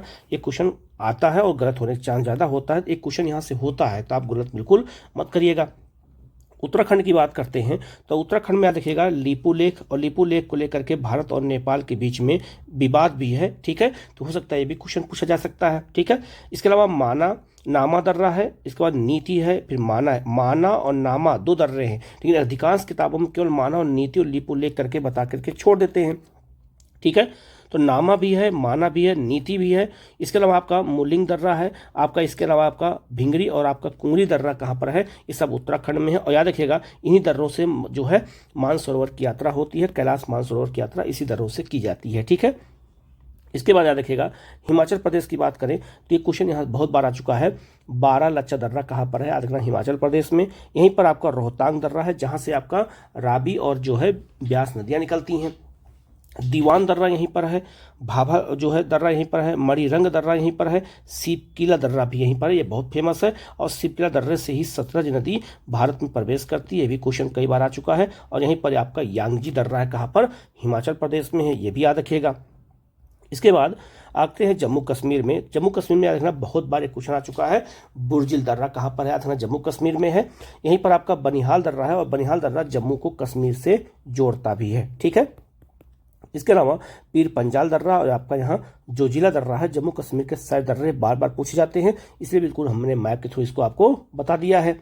आगे बढ़ते हैं, पूर्वोत्तर भारत के दर्रे की बात करते हैं। तथा सिक्किम में दो दर्रे बहुत महत्वपूर्ण हैं, एक आपका नाथुरा दर्रा और एक आपका जेलेपा दर्रा है, यहाँ से क्वेश्चन बहुत बार आ चुका है। और अरुणाचल प्रदेश में आपका सेला दर्रा, बुमला दर्रा से क्वेश्चन हमेशा आता है। तुंगा दर्रा, आपका दीफू दर्रा बहुत महत्वपूर्ण, यहाँ से म्यांमार जाने का रास्ता है। और आपका पांगसार दर्रा कहाँ पर है? ये भी आपका अरुणाचल प्रदेश में है, ये भी बहुत महत्वपूर्ण, आप इनको भी अच्छे से याद रखना। और आपका जो है मणिपुर में तुजू दर्रा है, ये भी बहुत महत्वपूर्ण है, ये भी क्वेश्चन कई बार आया हुआ है। अब हम दक्षिण भारत की अगर बात करते हैं तो दक्षिण भारत के दर्रों को नॉर्थ से साउथ की ओर जो है मिलाने को आ जाता है। तो नॉर्थ से साउथ की ओर अगर हम चलते हैं, सबसे पहले आपका थांगला, फिर भोर घाट, आपका थार घाट, फिर भोर घाट, फिर आपका पाल घाट और फिर आपका जो है सेनकोट्टई दर्रा है। ठीक है, इनके बारे में एक एक करके जान लेते हैं। याद रखना जो आपका थाल घाट दर्रा है आपका ये पश्चिमी घाट में है, और याद रखना थाल घाट दर्रा मुंबई को नासिक से जोड़ता है। उसके साउथ में भोर घाट दर्रा है जो आपका मुंबई को पुणे से जोड़ता है। फिर आपका पाल घाट दर्रा है जो आपका नीलगिरी और अन्नामलाई के बीच में है, ये मैंने कई बार बता चुका हूँ। तो आप ये नीलगिरी है और आपका ये अन्नामलाई है, इसके बीच में पाल घाट दर्रा है, और यहीं से बंगाल खाड़ी में मानसून प्रवेश करता है। ठीक है, इसके अलावा याद रखना यहाँ पर आपका जो है सेनकोट्टई दर्रा, और सेनकोट्टई दर्रा याद रखना अन्नामलाई और आपका जो है कार्डमम पहाड़ी के बीच में है। और याद रखना ये तिरुवनंतपुरम केरल और मदुरई तमिलनाडु को आपस में जोड़ता है। तो किसको कौन जोड़ता है, ये भी कुछ क्वेश्चन बन सकता है। साउथ से नॉर्थ की ओर क्रम याद रखना, या नॉर्थ से साउथ की ओर क्रम याद रखना, ये सारे क्वेश्चन आपसे पूछे जाएंगे, तो गलती बिल्कुल मत करिएगा। ठीक है, अब हम बात करेंगे जो भारत के प्रमुख ग्लेशियर कौन कौन से हैं, ये भी याद रख लेते हैं, ये भी क्वेश्चन पूछा जा सकता है। तो ना आपका अगर बात करें सबसे पहले लद्दाख की बात करें, लद्दाख में एक बातुरा ग्लेशियर है, यहीं पर आपका हिस्पार है, यहीं पर आपका बियाफो है, यहीं पर आपका जो है बालतोरा है, यहीं पर आपका सियाचिन है। ये सारे ग्लेशियर कहाँ है, लद्दाख में। और सियाचिन ग्लेशियर भारत का सबसे बड़ा और सबसे लंबा ग्लेशियर है, ये भी याद रखना 98 किलोमीटर इसकी लंबाई है। ठीक है, ये भी क्वेश्चन आपसे पूछा जा सकता है। इसके बाद याद रखिएगा जो है आपका जम्मू कश्मीर में बात करें तो याद रखना रूपल ग्लेशियर, यहाँ दियामीर ग्लेशियर, आपका जो है मुनमाह ग्लेशियर, ये तीनों कहाँ पर है, याद रखना ये जम्मू कश्मीर में। और आजकल क्वेश्चन जो है जो बहुत फेमस है उनको नहीं पूछते हैं, जो बिल्कुल फेमस नहीं, जिनके बारे में आप नाम नहीं सुने होते हैं, वो भी पूछ देते हैं। तो याद रखना ये सब मैंने बिल्कुल अपने हाथ से बनाया है मैप को। ठीक है, तो आप इसको अच्छे से याद रखना। ठीक है, मोबाइल के माध्यम से। आगे बढ़ते हैं हिमाचल प्रदेश। हिमाचल प्रदेश के प्रमुख ग्लेशियर की अगर बात करते हैं, देखना यहाँ पर बहुत सारे ग्लेशियर हैं हिमाचल प्रदेश में। एक आपका है कुल्टी ग्लेशियर, एक आपका है बड़ा भिंगड़ी ग्लेशियर, एक आपका है पार्वती है, यहीं पर आपका दुधोर है, आपका मुल्किया है, मियार है, ब्यासकुंड है, आपका जो है बेफांग दर्रा है, ये बेफांग ग्लेशियर है। ये सब कहाँ पर है, याद रखना ये सब हिमाचल प्रदेश में है। और अभी जो है पार्वती ग्लेशियर टूटा था, इस चर्चा में भी आया था, ये भी आप याद रखिएगा। ठीक है, इसके बाद अरुणाचल प्रदेश की बात करें और आपका सिक्किम और आपका पूर्वोत्तर भारत की बात करें तो पूर्वोत्तर भारत में ग्लेशियर कम पाए जाते हैं, और पश्चिमी जो है आपका जो हिमालय है वहाँ ग्लेशियर ज़्यादा पाए जाते हैं। याद सिक्किम में ग्लेशियर आपका है जेमू ग्लेशियर, याद रखना ये सिक्किम में है। यहीं पर आपका याद रखिएगा जो है रांगथोंग ग्लेशियर है, और यहीं पर आपका जो है लोनाक ग्लेशियर कहाँ पर है, तीनों आपका सिक्किम में है। अरुणाचल प्रदेश की बात करते हैं तो याद रखना यहाँ पर, याद रखना ये बहुत महत्वपूर्ण है, एक आपका जो है यहाँ पर बी मोच ग्लेशियर है, एक यहाँ पे कांटो ग्लेशियर है, और आपका एक जो है मंचगोल ग्लेशियर है, याद रखना। और कांटो मैदान कहाँ है, जापान में है। असम में एक ग्लेशियर है आपका लेखा पानी ग्लेशियर, ये बहुत महत्वपूर्ण है, ये क्वेश्चन अभी कहीं पे आया हुआ था। तो लेखा पानी ग्लेशियर कहाँ है, असम में है, ये भी याद रखना, यूनिक नाम है, आ सकता है क्वेश्चन। ठीक है, आगे बढ़ते हैं, आगे उत्तराखंड की बात कर लेते हैं। तो उत्तराखंड में कौन कौन से याद रखना ग्लेशियर हैं, याद रखना आपका जो है यमुनोत्री ग्लेशियर है, यहाँ बहुत सारे ग्लेशियर याद रखिएगा। तो यमुनोत्री ग्लेशियर कहाँ पे है, उत्तराखंड में है, ये आपको याद रखना है। और पूरे भारत में सबसे ग्लेशियर कहाँ पे जाते हैं, उत्तराखंड, ये भी याद रखना है। यहाँ से नदी निकलती है यमुना। एक बंदर पुछ ग्लेशियर आपका यहीं पर है। ठीक है, यहीं पर आपका गंगोत्री ग्लेशियर है, यहीं पर आपका जो है मिलाम ग्लेशियर, ये बहुत बार क्वेश्चन आया हुआ है। बद्रीनाथ ग्लेशियर यहीं पर है, सतोपथ ग्लेशियर यहीं पर है, पिंडारी ग्लेशियर यहीं पर है। ठीक है, सोना ग्लेशियर यहीं पर है, आपका कफनी ग्लेशियर यहीं पर है, आपका जो है राकम ग्लेशियर यहीं पर है, चौराबाड़ी ग्लेशियर यहीं पर है, केदारनाथ ग्लेशियर यहीं पर है। ये सारे ग्लेशियर सब इंपॉर्टेंट है, सब कहाँ पर है, उत्तराखंड में है। ये भी सब क्वेश्चन आपसे एग्जाम में पूछा जाएगा। ठीक है, हम लोग आगे बढ़ते हैं। अब हम लोग आगे बढ़ते हैं और भारत के दूरस्थ बिंदु कौन कौन से हैं ये भी देख लेते हैं, ये भी क्वेश्चन आपसे पूछा जाता है। तो सबसे नॉर्थ में आपका कौन है, सबसे उत्तर में इंदिरा कोल है, या सियाचिन लद्दाख में है। तो इंदिरा कोल सबसे उत्तर में है। सबसे दक्षिण में आपका याद रखना, अगर हम मुख्य लैंड की बात करते हैं तो याद रखना मुख्य भूमि की अगर बात करें तो कन्याकुमारी यहाँ का सबसे दक्षिण क्षेत्र है। और अगर हम बात करें सबसे दक्षिणतम बात करें तो इंदिरा पॉइंट है जो आपका निकोबार में है। सबसे पश्चिम में आपका कौन सा है, जो है क्या कहते हैं गुहार मोती, आपका कहाँ पर है, गुजरात में है। और सबसे पूर्व में पूर्वी जो है आपका याद रखना जो है क्या है, किबीथू है आपका है, अरुणाचल प्रदेश में है। तो ये भी याद रखना, ये भी क्वेश्चन आपसे पूछा जा सकता है। ठीक है, एक बार आईएएस में क्वेश्चन पूछा गया था कि भारत के सबसे पश्चिमी और पूर्वी जिले कौन है, तो सबसे पश्चिम में आपका गुजरात है, सबसे पूर्व में अरुणाचल प्रदेश है। लेकिन ये नहीं कभी पूछा गया कि नॉर्थ और साउथ में सबसे जो है अंतिम राज्य कौन से हैं। सबसे नॉर्थ में याद रखना लद्दाख है, सबसे साउथ में कौन सा है? सबसे साउथ में अगर बात करें तो आपका मुख्य भूमि पर आपका तमिलनाडु, और नहीं तो फिर अंडमान निकोबार होगा। ये भी याद रखना, हो सकता है कभी खुदन खास्ते भी क्वेश्चन आ जाए। ठीक है, आगे बढ़ते हैं। भारत में प्रमुख बायोस्फीयर रिजर्व हैं, ये भी याद रखिएगा। तो बायोस्फीयर रिजर्व कौन कौन से किस जिले में है, मतलब किस राज्य में है, याद रखिएगा। एक आपका जो है कोल्ड डेजर्ट, जो आपका जो है बायोस्फीयर कहाँ पर है, तो ये हिमाचल प्रदेश में है। गुजरात में आपका कच्छ का रण ग्लेशियर आपका जो है बायो रिजर्व है। आपका जो है याद रखना नीलगिरी, याद रखना 3 राज्य में है, तमिलनाडु, केरल और कर्नाटक में है। अगस्ता मलाई जो है आपका याद रखना ये तमिलनाडु और आपका केरल में है। शेषांचलम आंध्र प्रदेश में और सिमलीपाल आपका उड़ीसा में है। ये सब भारत के बायो रिजर्व अर्थात जैव विविधता केंद्र है। तो एक तरफ जैव विविधता केंद्र, एक तरफ राज्य मिला करके ये क्वेश्चन आता है। ठीक है, आगे बढ़ते हैं। कंचनजंगा कहाँ पर, याद रखना ये सिक्किम में है। नोकरेक कहाँ पर, मेघालय में, अभी मैंने आपको बताया था ऊपर। डिब्रू सखोया कहाँ पर, असम में, ये क्वेश्चन बहुत बार आ चुका है। और सुंदर जो है आपका सुंदर क्या कहते हैं वन आपका कहाँ पर है, ये पश्चिम बंगाल में है। और ग्रेट निकोबार कहाँ पर है, अंडमान निकोबार में है, ये भी याद रखिएगा। इसके अलावा याद रखना भारत में टोटल 18 है, याद रखना। ठीक है, तो 18 को मैंने मैप के माध्यम से बता दे रहा हूँ मैं। नंदा देवी कहाँ पर है, उत्तराखंड में है। मानस कहाँ है, असम में है। देहांग देबांग कहाँ पर है, आपका जो है ये अरुणाचल प्रदेश में है। अचना कमार अमरकंटक कहाँ है, छत्तीसगढ़ और मध्य प्रदेश में है। पन्ना अलग है और पंचमढ़ी अलग है, दोनों कहाँ पर है, मध्य प्रदेश में है। और आपका जो है मन्नार की खाड़ी कहाँ पर है, तमिलनाडु में है। ये सब क्या है, ये भारत के बायो रिजर्व हैं। ये भी याद रखिएगा। भारत को 2 कटिबंध में बांटा गया है, ये भी याद रखना। एक आपका कौन सा है, शीतोष्ण कटिबंध, एक आपका उष्ण कटिबंध, और बीच से लाइन गुजरी है कौन सी, कर्क रेखा। तो कर्क रेखा के उत्तर में याद रखना सब शीतोष्ण कटिबंध है और दक्षिण में उष्ण कटिबंध है, यह भी याद रखना। ये भारत के 2 कटिबंध में स्थित है। कभी आपसे क्वेश्चन पूछा जाए कि भारत किस कटिबंध में है, तो याद रखना 2 कटिबंध में है, शीतोष्ण में भी और उष्ण भी है। और ये भी याद रखिएगा, जो अगर पूछा जाए कि उत्तर प्रदेश किस कटिबंध में है, बिहार किस कटिबंध में है, ठीक है, या फिर जो है अगर जो है क्या कहते हैं राजस्थान किस कटिबंध में, तो उत्तर भारत के जितने भी राज्य हैं सब शीतोष्ण कटिबंध में आते हैं। और अगर आपसे पूछ दिया जाए कि झारखंड किस कटिबंध में है, तो झारखंड याद रखिएगा दोनों कटिबंध में है, शीतोष्ण भी है और आपका उष्ण भी है। और उष्ण कटिबंध में कौन कौन है आप ये भी देख के याद कर लीजिएगा। ठीक है, अब आते हैं भारत के प्रमुख परमाणु रिएक्टर की बात कर लेते हैं। तो बिहार के बांका में याद रखना एक परमाणु रिएक्टर बनाया जा रहा है, ये भी याद रखना, बांका में। ठीक है, अब याद रखिएगा भारत के प्रमुख परमाणु रिएक्टर में सबसे पहले बात करेंगे रावल भाटा, याद रखना ये कोटा में नहीं है, ये आपका जो है चित्तौड़गढ़ जिले में है। ठीक है, यहाँ थोड़ा मिस्टेक हो गया, इसको याद रखिएगा, चित्तौड़गढ़ जिले में है। आपका जो है गोरखपुर आपका फतेहाबाद आपका ये हरियाणा में है। तो गोरखपुर एक उत्तर प्रदेश में भी है, लेकिन याद रखना गोरखपुर एक फतेहाबाद में स्थान है जहाँ पर ये जो है परमाणु रिएक्टर बन रहा है। काकरापारा कहाँ पर है आपका, यार गुजरात में है। गुजरात में मीठी वर्दी भी है, ये भी क्वेश्चन आपसे पूछा जाएगा। तारापुर भारत का पहला परमाणु रिएक्टर था, ये भी आपका कहाँ है, तो आपका ये तमिलनाडु महाराष्ट्र में है। जैतापुरा कहाँ पर है, फ्रांस की मदद से बनाया गया है, ये भी कहाँ पर है, तो देखना ये भी महाराष्ट्र में है। कैगा कहाँ पर है, देखना कर्नाटक में है। कुडमकुलम कहाँ है, तमिलनाडु में है। कलपक्कम कहाँ है, ये भी तमिलनाडु में है, दोनों रूस की मदद से बनाया गया है। केववाड़ा कहाँ पर आपका आंध्र प्रदेश में। हरिपुरा आपका पश्चिम बंगाल में। चुटकी कहाँ पर आपका मध्य प्रदेश में है, याद रखना। और नरोरा कहाँ पर आपका ये उत्तर प्रदेश में बुलंदशहर जिले में है, आपका गंगा नदी के किनारे है। ठीक है, और बिहार के बांका में बनाया जा रहा है, ये भी याद रखना। ये भी सब क्वेश्चन आपसे एग्जाम में पूछा जाएगा।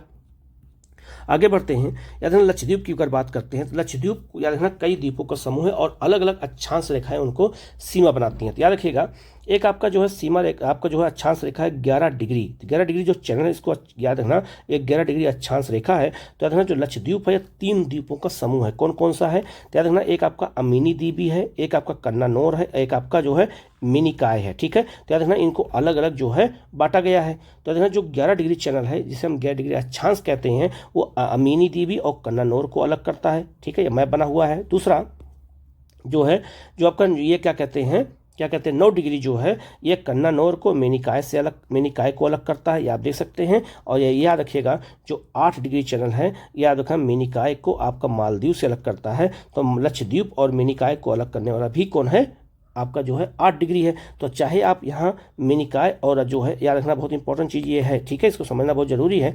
चाहे आपको मिनिकॉय पूछा जाए और मालदीव दोनों भी 8 डिग्री, और चाहे अगर ये पूछा जाए कि पूरे लक्षद्वीप और आपका जो है मालदीव को अलग कौन करता है, तो 8 डिग्री चैनल को अलग करता है। और ये भी क्वेश्चन बन सकता है कि भारत और मालदीव के बीच में सीमा रेखा कौन निर्धारित करती है, तो 8 डिग्री चैनल निर्धारित करती है, ये भी याद रखना। और याद रखना 10 डिग्री जो चैनल है वो अंडमान निकोबार को अलग करता है, ये भी याद रखना। तो याद रखना ये 8 डिग्री चैनल बहुत महत्वपूर्ण है, 8 डिग्री, 9 डिग्री, 11 डिग्री, ये याद रखिएगा। और याद रखिएगा एक यहाँ पे 16 डिग्री चैनल जाता है, 16 डिग्री अक्षांश रेखा जो उत्तरी और दक्षिणी पश्चिमी घाट को बांटता है, याद रखना। तो पश्चिमी घाट को जो बांटती है 16 डिग्री अक्षांश रेखा है, वो भी याद रखिएगा। तो याद रखना उत्तरी सह्याद्री दक्षिण सह्याद्री में बांटा जाता है, ये भी याद रखिएगा, ठीक है। आगे बढ़ते इसके बारे में तो मैंने आपको पहले ही बता दिया है कि भारत का जो है अच्छा जो है क्या कहते हैं, कितना जो है अक्षांश से कितना और जो है देशांतर के बीच में भारत है, ये मैंने पहले ही आपको बता दिया है, ठीक है। अब यहाँ देख सकते हैं, ये मैं आपको ऊपर ही बता रहा था, 16 डिग्री जो अक्षांश रेखा है, याद रखना ये पश्चिमी घाट को 2 भागों में बांटता है, एक आपका उत्तरी सह्याद्री, एक आपका दक्षिण सह्याद्री। तो कई अक्षांश रेखाएं हैं जो अलग अलग बांटती हैं, अलग अलग सीमाओं को निर्धारित करती हैं। ये सब क्वेश्चन पूछे जाते हैं, तो आप इसको याद रखिएगा। ये भी क्वेश्चन बन सकता है कि 16 डिग्री अक्षांश रेखा किसको बांटता है, तो पश्चिमी घाट को 2 भागों में बांटता है, ये भी क्वेश्चन आपसे पूछा जा सकता है। ये भी याद रखिएगा पृथ्वी के अलग अलग ताप कटिबंध है, तो पृथ्वी पर 3 ताप कटिबंध है, ये भी याद रखिएगा। याद रखना जो आपका विषुवत रेखा है और आपका जो ये कर्क रेखा है और आपका जो ये मकर रेखा है, यहाँ सूर्य रोशनी हमेशा बहुत ज़्यादा होती है, इसलिए यहाँ पे गर्मी बहुत ज़्यादा होती है। और गर्म को ज्योग्राफी की भाषा में क्या कहते हैं, उष्ण कहते हैं, तो इसे उष्ण कटिबंधीय कहते हैं। और याद रखना 2 अक्षांशों के बीच के क्षेत्र को कटिबंध कहा जाता है, तो याद रखना ये कटिबंध है आपका। तो उष्ण कटिबंध किसके किसके बीच में है, तो मकर रेखा और कर्क रेखा के बीच में है, ठीक है। दूसरा याद रखना किसके किसके बीच में, तो याद रखना ये जो 23.5 डिग्री और 23.5 डिग्री साउथ दोनों के बीच में है। तो चाहे आपको ये पूछा जाए चाहे आपको ये पूछा जाए, ये भी याद रखिएगा 66.5 डिग्री और यहाँ भी 66.5 डिग्री है, तो 66.5 डिग्री इसको हम आर्कटिक वृत्त कहते हैं। और कर्क रेखा, तो कर्क रेखा से और आर्कटिक वृत्त की जो लाइन है बीच में, इसको कहते हैं उत्तरी शीतोष्ण कटिबंध। और याद रखना जो आपका दक्षिण में है मकर रेखा और आपका जो है अंटार्कटिक वृत्त कहते हैं, इसके बीच में क्या है आपका दक्षिणी आपका शीतोष्ण कटिबंध है। और इसके बाद याद रखिएगा 66.5 डिग्री याद रखना आर्कटिक वृत्त से लेकर के और नॉर्थ पोल के बीच को शीत कटिबंध कहते हैं। और यहाँ भी आपका जो अंटार्कटिक वृत्त से लेकर के और दक्षिणी पोल को क्या कहते हैं, आपका शीत कटिबंध कहते हैं। तो हमारी पृथ्वी पर 3 कटिबंध पाए जाते हैं, याद रखना। एक आपका जो है उष्ण कटिबंध, एक आपका जो है कौन सा जो है शीतोष्ण कटिबंध, और एक आपका जो है शीत कटिबंध पाया जाता है। और यह भी याद रखना पृथ्वी का जो अगर बीच से अगर हम इसको जो है विषुवत रेखा 2 भागों में बांटती है, तो इसको क्या कहते हैं, उत्तरी गोलार्ध कहते हैं, ठीक है। और इसको क्या कहते हैं, दक्षिणी गोलार्ध कहते हैं। अगर आपसे क्वेश्चन एक बहुत सिंपल पूछा जाए कि क्या उत्तरी गोलार्ध में जो है तीनों कटिबंध पाए जाते हैं, तो बिल्कुल पाए जाते हैं। याद रखना जो है आपकी विषुवत रेखा है, तो विषुवत रेखा के उत्तर वाले क्षेत्र को क्या कहते हैं, उत्तरी गोलार्ध। तो उत्तरी गोलार्ध में जो है उष्ण कटिबंध, शीतोष्ण कटिबंध और शीत कटिबंध। उसी तरह से दक्षिणी गोलार्ध में भी उष्ण कटिबंध, आपका जो है शीतोष्ण कटिबंध और आपका शीत कटिबंध, तो दोनों गोलार्धों में पाए जाते हैं। याद रखना ये बिल्कुल अच्छे से याद रखना। ये सब क्वेश्चन यही सबसे क्वेश्चन खोज करके जब एग्जामिनर पूछता है तो हमारे क्वेश्चन क्या हो जाते हैं, गलत हो जाते हैं। तो आप बिल्कुल गलती मत करिएगा, ठीक है। हम लोग आगे बढ़ते हैं। अब देखो ये मैप बना हुआ है, और याद रखना मैंने बताया था जो है 11 डिग्री चैनल, 9 डिग्री, 8 डिग्री, और यहाँ देखो लिखा है 10 डिग्री चैनल। तो 10 डिग्री चैनल किसको बांटता है, तो याद रखना अंडमान को निकोबार से बांटता है, याद रखना। ये भी इंपॉर्टेंट है, याद रखिएगा, ठीक है। आगे बढ़ते हैं। हमारे देश में जो है याद रखना जो आपका तटीय क्षेत्र है उसको अलग अलग बांटा गया है। तो आप देख सकते हैं जो आपका ये जो है पश्चिमी तटीय क्षेत्र, आपका ये पूर्वी तटीय क्षेत्र है, तो तटों के अलग अलग नाम है। याद रखिएगा जो ये वाला क्षेत्र इसको हम काठियावाड़ तट कहते हैं। सूरत से लेकर के और गोवा तक के क्षेत्र को हम कोंकण तट कहते हैं, ये बहुत महत्वपूर्ण है। तो सूरत से लेकर के और गोवा के तट को क्या कहा जाता है, कोंकण, याद रखिएगा। गोवा से लेकर के बहुत महत्वपूर्ण चीजें याद रखिएगा, तो गोवा से लेकर के और न्यू मंगलोर के तट को क्या कहते हैं, हम कन्नड़ या कनारा तट कहते हैं, ठीक है। इसे कर्नाटक तट भी कहा जाता है। तो गोवा से लेकर न्यू मंगलोर के बीच में, और तीसरा जो आपका है न्यू मंगलोर से लेकर के और कन्याकुमारी के बीच में क्या कहते हैं, मालाबार तट कहते हैं। तो मालाबार तट पे ही जो है सबसे पहले पुर्तगालियों का आगमन हुआ था। वास्को डी गामा सबसे पहले मालाबार तट पे ही उतरा था। कभी क्वेश्चन अगर आ जाए तो गलत मत करिएगा आप लोग, ठीक है। आगे बढ़ते हैं। याद रखना कन्याकुमारी, अगर हम पूर्वी तट की बात करें तो कन्याकुमारी से लेकर के यहाँ केजी बेसिन है, तो केजी बेसिन को क्या कहते हैं, इस बीच को क्या कहते हैं, कोरोमंडल तट कहते हैं, ये याद रखिएगा। और याद रखना यहाँ से लेकर के आपका केजी बेसिन से लेकर के नदी है हुगली तक, इसको कहते हैं उत्तरी सरकार तट, या इसी को कहते हैं आपका उत्कल तट कहते हैं, उत्कल तट कहते हैं, ये भी याद रखिएगा, ठीक है। तो तटों के अलग अलग नाम हैं, इनको भी याद रखना, किससे किसके बीच में है, ये सब क्वेश्चन आपसे पूछा जाएगा। अच्छे से याद कर लेना। आप सब पढ़ चुके होंगे लेकिन आपका रिवीजन हो जाएगा, तो एग्जाम में आप कम समय में जब वहाँ देखेंगे तो आपको चीज़ें याद आ जाएंगी, ठीक है। आगे बढ़ते हैं। अब हम लोग भारत के प्रमुख जो है झीलों को देख लेते हैं। तो जम्मू कश्मीर और लद्दाख की बात करते हैं। तो देखना अगर हम बात करें जम्मू कश्मीर की, यहाँ पर जो है अचार जो है अंचार झील है, यहीं पर आपका होकेरा आर्द्रभूमि है, यहीं पर आपका बूलर झील है, यहीं पर आपका सुरिनसर मानसर झील है, यहीं पर आपका डल झील है, यहीं पर आपका बेरीनाग झील है। ये सब झीलें कहाँ पर, जम्मू कश्मीर में हैं, इनको आप अच्छे से याद रखिएगा। आगे बढ़ते हैं, याद रखना जम्मू कश्मीर में ही याद रखना, ये बहुत महत्वपूर्ण है। जो है मानसबल झील यहीं पर है, शेषनाग झील यहीं पर है, जहाँ से आपको नदी कौन सी निकलती है, झेलम निकलती है। यहीं पर आपका अगर हम लद्दाख की बात करते हैं तो लद्दाख में याद रखना मोरीरी जो है झील कहाँ पर है, लद्दाख में है, ये आपका आर्द्रभूमि है। और एक आपका पेंगोंग झील कहाँ पर है, पेंगोंग सो झील कहाँ पर है, ये भी आपका लद्दाख में है, ये भी क्वेश्चन पूछा गया है। राजस्थान की बात करते हैं तो राजस्थान में याद रखना बहुत सी झीलें हैं, और यहाँ झीलें अधिकांश झीलें नमकीन झीलें हैं, ठीक है। इनको बारे में अच्छे से हम देख लेते हैं।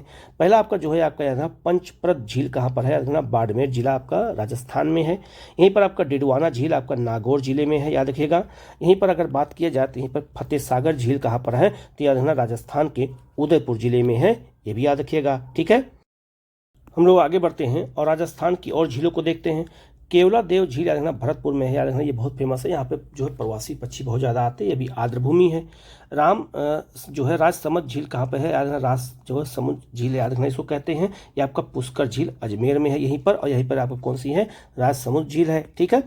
इसके अलावा याद रखना ढेबर झील या जो है आपका जयसमंद झील कहाँ पर है, उदयपुर जिले में, ये भी कहाँ पर है, ये भी याद रखिएगा, ये भी राजस्थान में है। इसके बाद राजस्थान में देखिएगा तो सांभर झील याद रखना यहीं पर है, अजमेर और आपका जयपुर और नागौर जिले के मध्य है, 3 जिलों में है, और यह भारत की सबसे बड़ी खारे पानी झील है। ये क्वेश्चन बहुत बार आ चुका है, ठीक है। इसके बाद देखना यहीं पर आपका जो है पिछौरा झील है, यहीं पर आपका उदयपुर झील है, मतलब उदयपुर जिले में पिछौरा झील है, और नक्की झील आपका जो है माउंट आबू जिले में है, ये भी याद रखिएगा, ठीक है। इसके बाद उत्तर प्रदेश की बात करें तो उत्तर प्रदेश में याद रखिएगा जो है फुलहर झील कहाँ पर, पीलीभीत में, यहीं से गोमती नदी निकलती है। यहीं पर पार्वती अर्गा झील है आपका गोंडा में, ये बहुत महत्वपूर्ण इसलिए है क्योंकि यहीं पर जो है इसको आर्द्रभूमि घोषित किया गया, और इस बार आर्द्रभूमि दिवस यही मनाया गया है विश्व का, ठीक है। इसके अलावा अगर बात करें तो याद रखना गोविंद बल्लभ पंत झील कहाँ पे, सोनभद्र जिले में है, याद रखिएगा, और यह भारत की सबसे बड़ी कृत्रिम झील है, याद रखिएगा। और सुराहा ताल झील बलिया में है, ये भी बहुत महत्वपूर्ण है, ठीक है। आगे बढ़ते हैं, अगर हम बात करें जो है आपका जो है तेलंगाना में, तो यहाँ पे हुसैन सागर झील है हैदराबाद में, ये क्वेश्चन कई बार आ चुका है। और आपका जो है नागार्जुन सागर झील कहाँ पर है आपका, ये देखना तेलंगाना और आपका जो है किसकी सीमा पर है, तो याद रखना ये आपका आंध्र प्रदेश की सीमा पर है, और ये जो है इंपॉर्टेंट है। इसके अलावा देखना कोलेरू झील कहाँ पर, याद रखना ये आपका बहुत महत्वपूर्ण क्वेश्चन अभी आया हुआ था कि आपका नर्मदा और गोदावरी और आपका जो है कृष्णा के बीच में कौन सी झील है, तो कोलेरू झील है आपका, कहाँ पर है, आंध्र प्रदेश में, एक क्वेश्चन कई बार आ चुका है। और यहीं पर पुलिकट झील है, और पुलिकट झील याद रखिएगा ये आंध्र प्रदेश और तमिलनाडु की सीमा पर है। और यहीं पर जो है श्री हरिकोटा द्वीप है, जिस पर जो सतीश धवन अंतरिक्ष केंद्र है, जहाँ से सैटेलाइटों का परीक्षण किया जाता है, मतलब भेजा जाता है। केरल की बात करते हैं तो केरल में याद रखिएगा एक वेबनाड झील है, यह भारत की सबसे लंबी झील है। और अष्टमुद्री झील आपका कोल्लम जिला आपका कहाँ पर है, केरल में है, ये भी याद रखिएगा, ये भी क्वेश्चन आपसे पूछा जाता है। केरल में याद रखिएगा पेरियार झील आपका इडुक्की जिले में है, और आपका जो है संथाम कोट्टा झील आपका जो है कोल्लम जिले में है, ये भी याद रखना कहाँ पर है, केरल में, ये भी बहुत महत्वपूर्ण है, आर्द्रभूमि है। मध्य प्रदेश की बात करें, मध्य प्रदेश में याद रखना भोजताल झील है, भोपाल में है। इसके अलावा आपका जो है बंजारा झील कहाँ पर है आपका, याद रखना सागर जिले में है। और शाहपुरा झील कहाँ पे है, याद रखना तवा जलाशय इटारसी में है, ठीक है। ये सब इंपॉर्टेंट है, ये भी आप अच्छे से याद रखिएगा। इसके अलावा गुजरात की बात करें तो गुजरात में याद रखना एक नल सरोवर झील आपका अहमदाबाद में, ये बहुत फेमस है। यहाँ पे ककरिया झील का ये भी अहमदाबाद में, ये भी बहुत फेमस है, गुजरात में है। और थोल झील आपका मेहसाना जिले में है, ये क्वेश्चन अभी आया हुआ था किसी एग्जाम में, ये भी बहुत महत्वपूर्ण है, याद रखिएगा, ठीक है। आगे बढ़ते हैं, जो आपका तमिलनाडु की बात करें तो तमिलनाडु में याद रखिएगा एक आपका ऊटी झील है, नीलगिरी जिले में है। एक आपका जो यहाँ पे जो है सोलावरम झील है आपका तमिलनाडु में है। इसके अलावा याद रखना ये जो है यहाँ पे लाल पहाड़िया झील कहाँ पर, याद रखना ये भी बहुत महत्वपूर्ण है, जिसे पजल झील कहते हैं, भी आपका तमिलनाडु में है। इसके अलावा यहाँ कोडाई जो है कनाल झील कहाँ पे, याद रखना डिडिगुल झील है, ये भी जो है आपका तमिलनाडु में। और तमिलनाडु में सबसे अधिक आर्द्र भूमियाँ पाई जाती हैं, ये भी याद रखना, ये भी क्वेश्चन पूछा जा सकता है। आगे बढ़ते हैं, अगर हम बात करें असम में तो असम में याद रखना दीपोर बिल झील कहाँ पर है, याद रखना कामरूप जिले आपका असम में है। और आपका यहीं पर आपका जो है कौन सी झील है, हफलोंग झील कहाँ पर है, अभी असम में है। मणिपुर में लोकटक झील याद रखना, और ये लोकटक झील के बीच में एक छोटा सा जो है क्या है राष्ट्रीय पार्क है, जिसका नाम क्या है, जो है केबुल लामजाओ राष्ट्रीय पार्क, याद रखना इसी झील के बीच में है। ये क्वेश्चन बहुत बार आ चुका है, याद रखिएगा। और यहाँ पर भौंकने वाले हिरन पाए जाते हैं, ये भी याद रखिएगा। और त्रिपुरा में रुद्रसागर झील है, याद रखिएगा। ये सब झीलें जो है क्या है, ये सब आर्द्र भूमियों में शामिल है, रामसर स्थल में शामिल किए गए हैं। अगर हम बात करें भारत में मिट्टी की, अगर बात करें यहीं पे हम आपको समझा देते हैं, बाकी मैंने इसका पूरा अलग से वीडियो बनाया हुआ है। तो भारत में याद रखना कितने प्रकार की मिट्टी पाई जाती है। एक मिट्टी पाई जाती है जलोढ़ मिट्टी, ये भारत की सबसे अधिक मिट्टी पाई जाती है, 43% क्षेत्रों में पाई जाती है, ठीक है। और जलोढ़ मिट्टी याद रखना 2 भागों में बटी हुई है। इसको कहते हैं, एक आपको कहते हैं बांगर मिट्टी और एक को कहते हैं खादर मिट्टी, ये भी याद रखिएगा। दूसरी जो आपकी मिट्टी है, आपका जो सबसे दूसरा बड़ा क्षेत्र है आपका, वो है आपका लाल और पीली मिट्टी। लेकिन आप याद रखना एक चीज़ और आपको यहाँ बता देता हूँ, जो जलोढ़ मिट्टी है ये केवल उत्तर भारत में नहीं पाई जाती है, आपका दक्षिण भारत में पूर्वी तटीय मैदान में भी पाई जाती है, ये भी याद रखना। ये भी क्वेश्चन आपसे पूछा जा सकता है। तो याद रखना जो यहाँ पर आपका महानदी, कृष्णा, गोदावरी, कावेरी डेल्टा है, उसमें भी जलोढ़ मिट्टी पाई जाती है, ठीक है। जो दूसरे मिट्टी का बहुत बड़ा क्षेत्र है भारत में, वो आपका लाल और पीली मिट्टी का क्षेत्र है। जब ये मिट्टी सूखी होती है तो लाल हो जाती है और भीगने पर ये पीली हो जाती है। तो ये पूरा क्षेत्र क्या है, लाल और पीली मिट्टी का क्षेत्र है, आप इसको याद रखिएगा। ये भी क्वेश्चन बहुत महत्वपूर्ण है।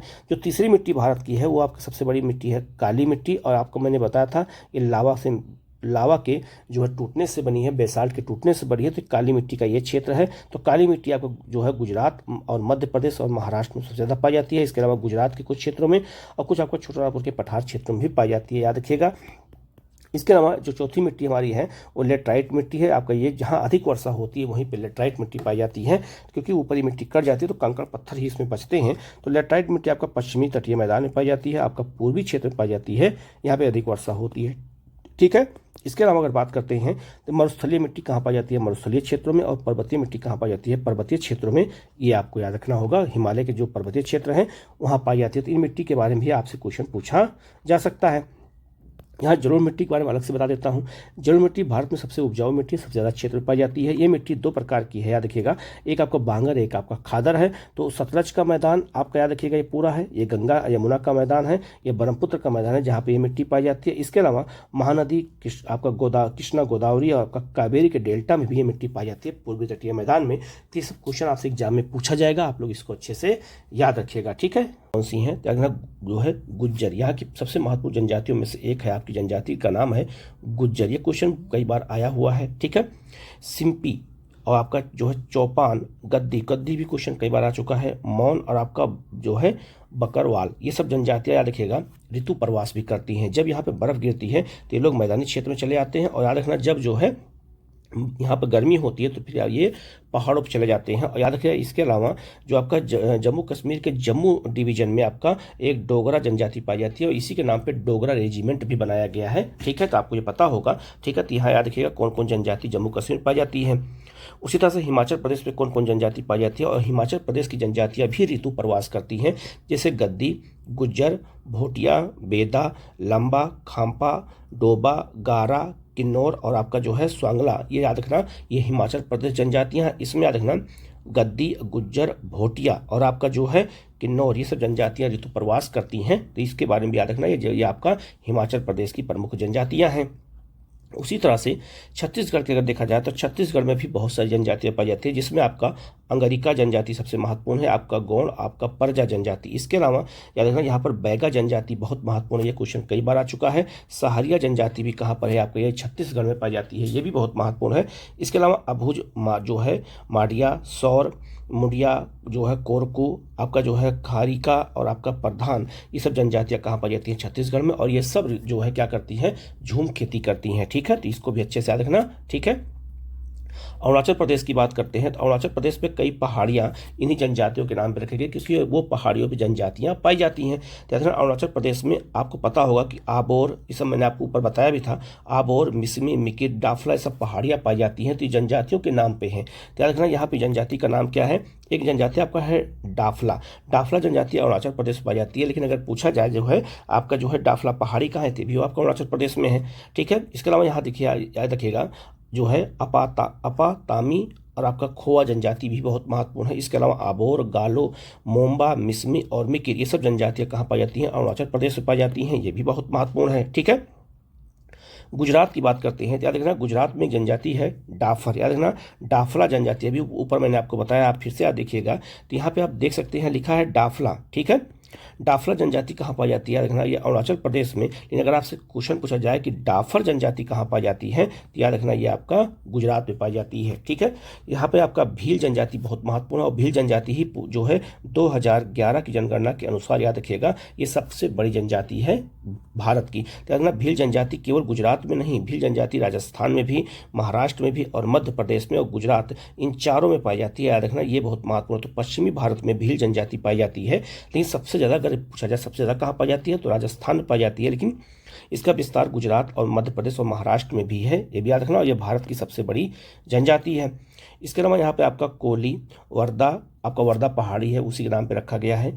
डाबरा, खारी, आपका चारण, जो है क्या कहते हैं, रथुआ, पटेलिया, पटीले जनजातियाँ बहुत है, आरक्षण के लिए बहुत बार जो है आंदोलन कर चुकी है।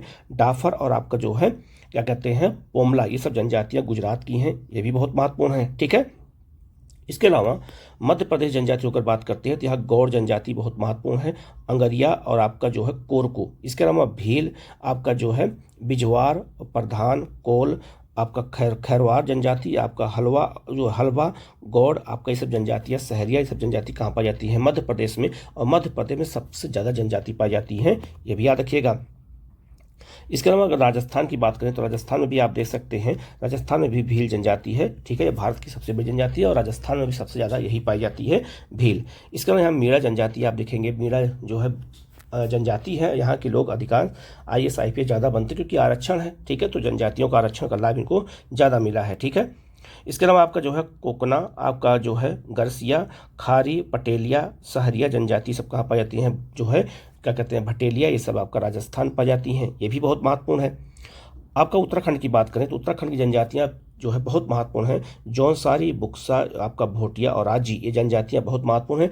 उत्तराखंड की जनजातियाँ ये भी ऋतु प्रवास करती हैं। ठीक है, तो ये भी याद रखिएगा, ये क्वेश्चन बहुत बार आ चुका है। ठीक है, आगे बढ़ते हैं, लद्दाख की जनजातियों की बात कर लेते हैं। तो लद्दाख में याद रखना बाल्टी जनजाति, आपका डोपला, क्या कहते हैं, डोकपा, आपका चंगपा, आपका वेदा, आपका जो है जो क्या कहते हैं भूकंपा, और आपका जो है बोट, ये सब जनजातियाँ कहाँ पाई जाती हैं, ये लद्दाख में पाई जाती हैं। याद रखना ये बहुत महत्वपूर्ण है, इसमें कौन सी जो है आपका चांगपा जनजाति, ये क्वेश्चन आया हुआ है, तो आगे भी पूछा जा सकता है।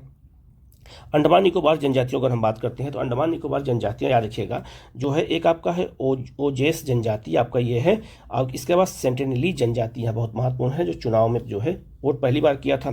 जारवा जनजाति बहुत महत्वपूर्ण है। सोमपेन जनजाति, अंडमानी और निकोबारी, ये सब जनजातियाँ कहाँ पाई जाती हैं, याद रखना ये सब अंडमान और निकोबार पाई जाती हैं, ये भी बहुत महत्वपूर्ण है, इसको भी याद रखना क्योंकि यहाँ सबसे क्वेश्चन एग्जाम में आपसे पूछा जाएगा। ठीक है, हम लोग आगे बढ़ते हैं, और याद रखिएगा जो ज्योग्राफी में कुछ जो है ऋतुओं के बारे में क्वेश्चन पूछा था कि कौन सी ऋतु में कौन सी फसल बोई जाती है। तो याद रखना भारतीय कृषि को 3 ऋतुओं में बांटा गया है, रबी, खरीफ और जायद में। तो रबी की फसलें कौन कौन सी होती हैं, ये बहुत महत्वपूर्ण है। और रबी की फसल कब बोई जाती है, तो याद रखिएगा मध्य अक्टूबर में ये बोई जाती है, और याद रखना इसकी जो कटाई होती है वो मध्य मार्च में इसको काटा जाता है। ठीक है, तो याद रखना इसमें जो है कौन कौन सी फसलें आती हैं, तो शीत ऋतु की फसल है, तो इसमें याद रखना मटर, जौ, अलसी, चना, आलू, सरसों, मसूर और आपका गेहूं, ये सब कहाँ हैं, ये सब रबी की फसलें हैं, ये बहुत महत्वपूर्ण, आप इनको अच्छे से याद रखिएगा।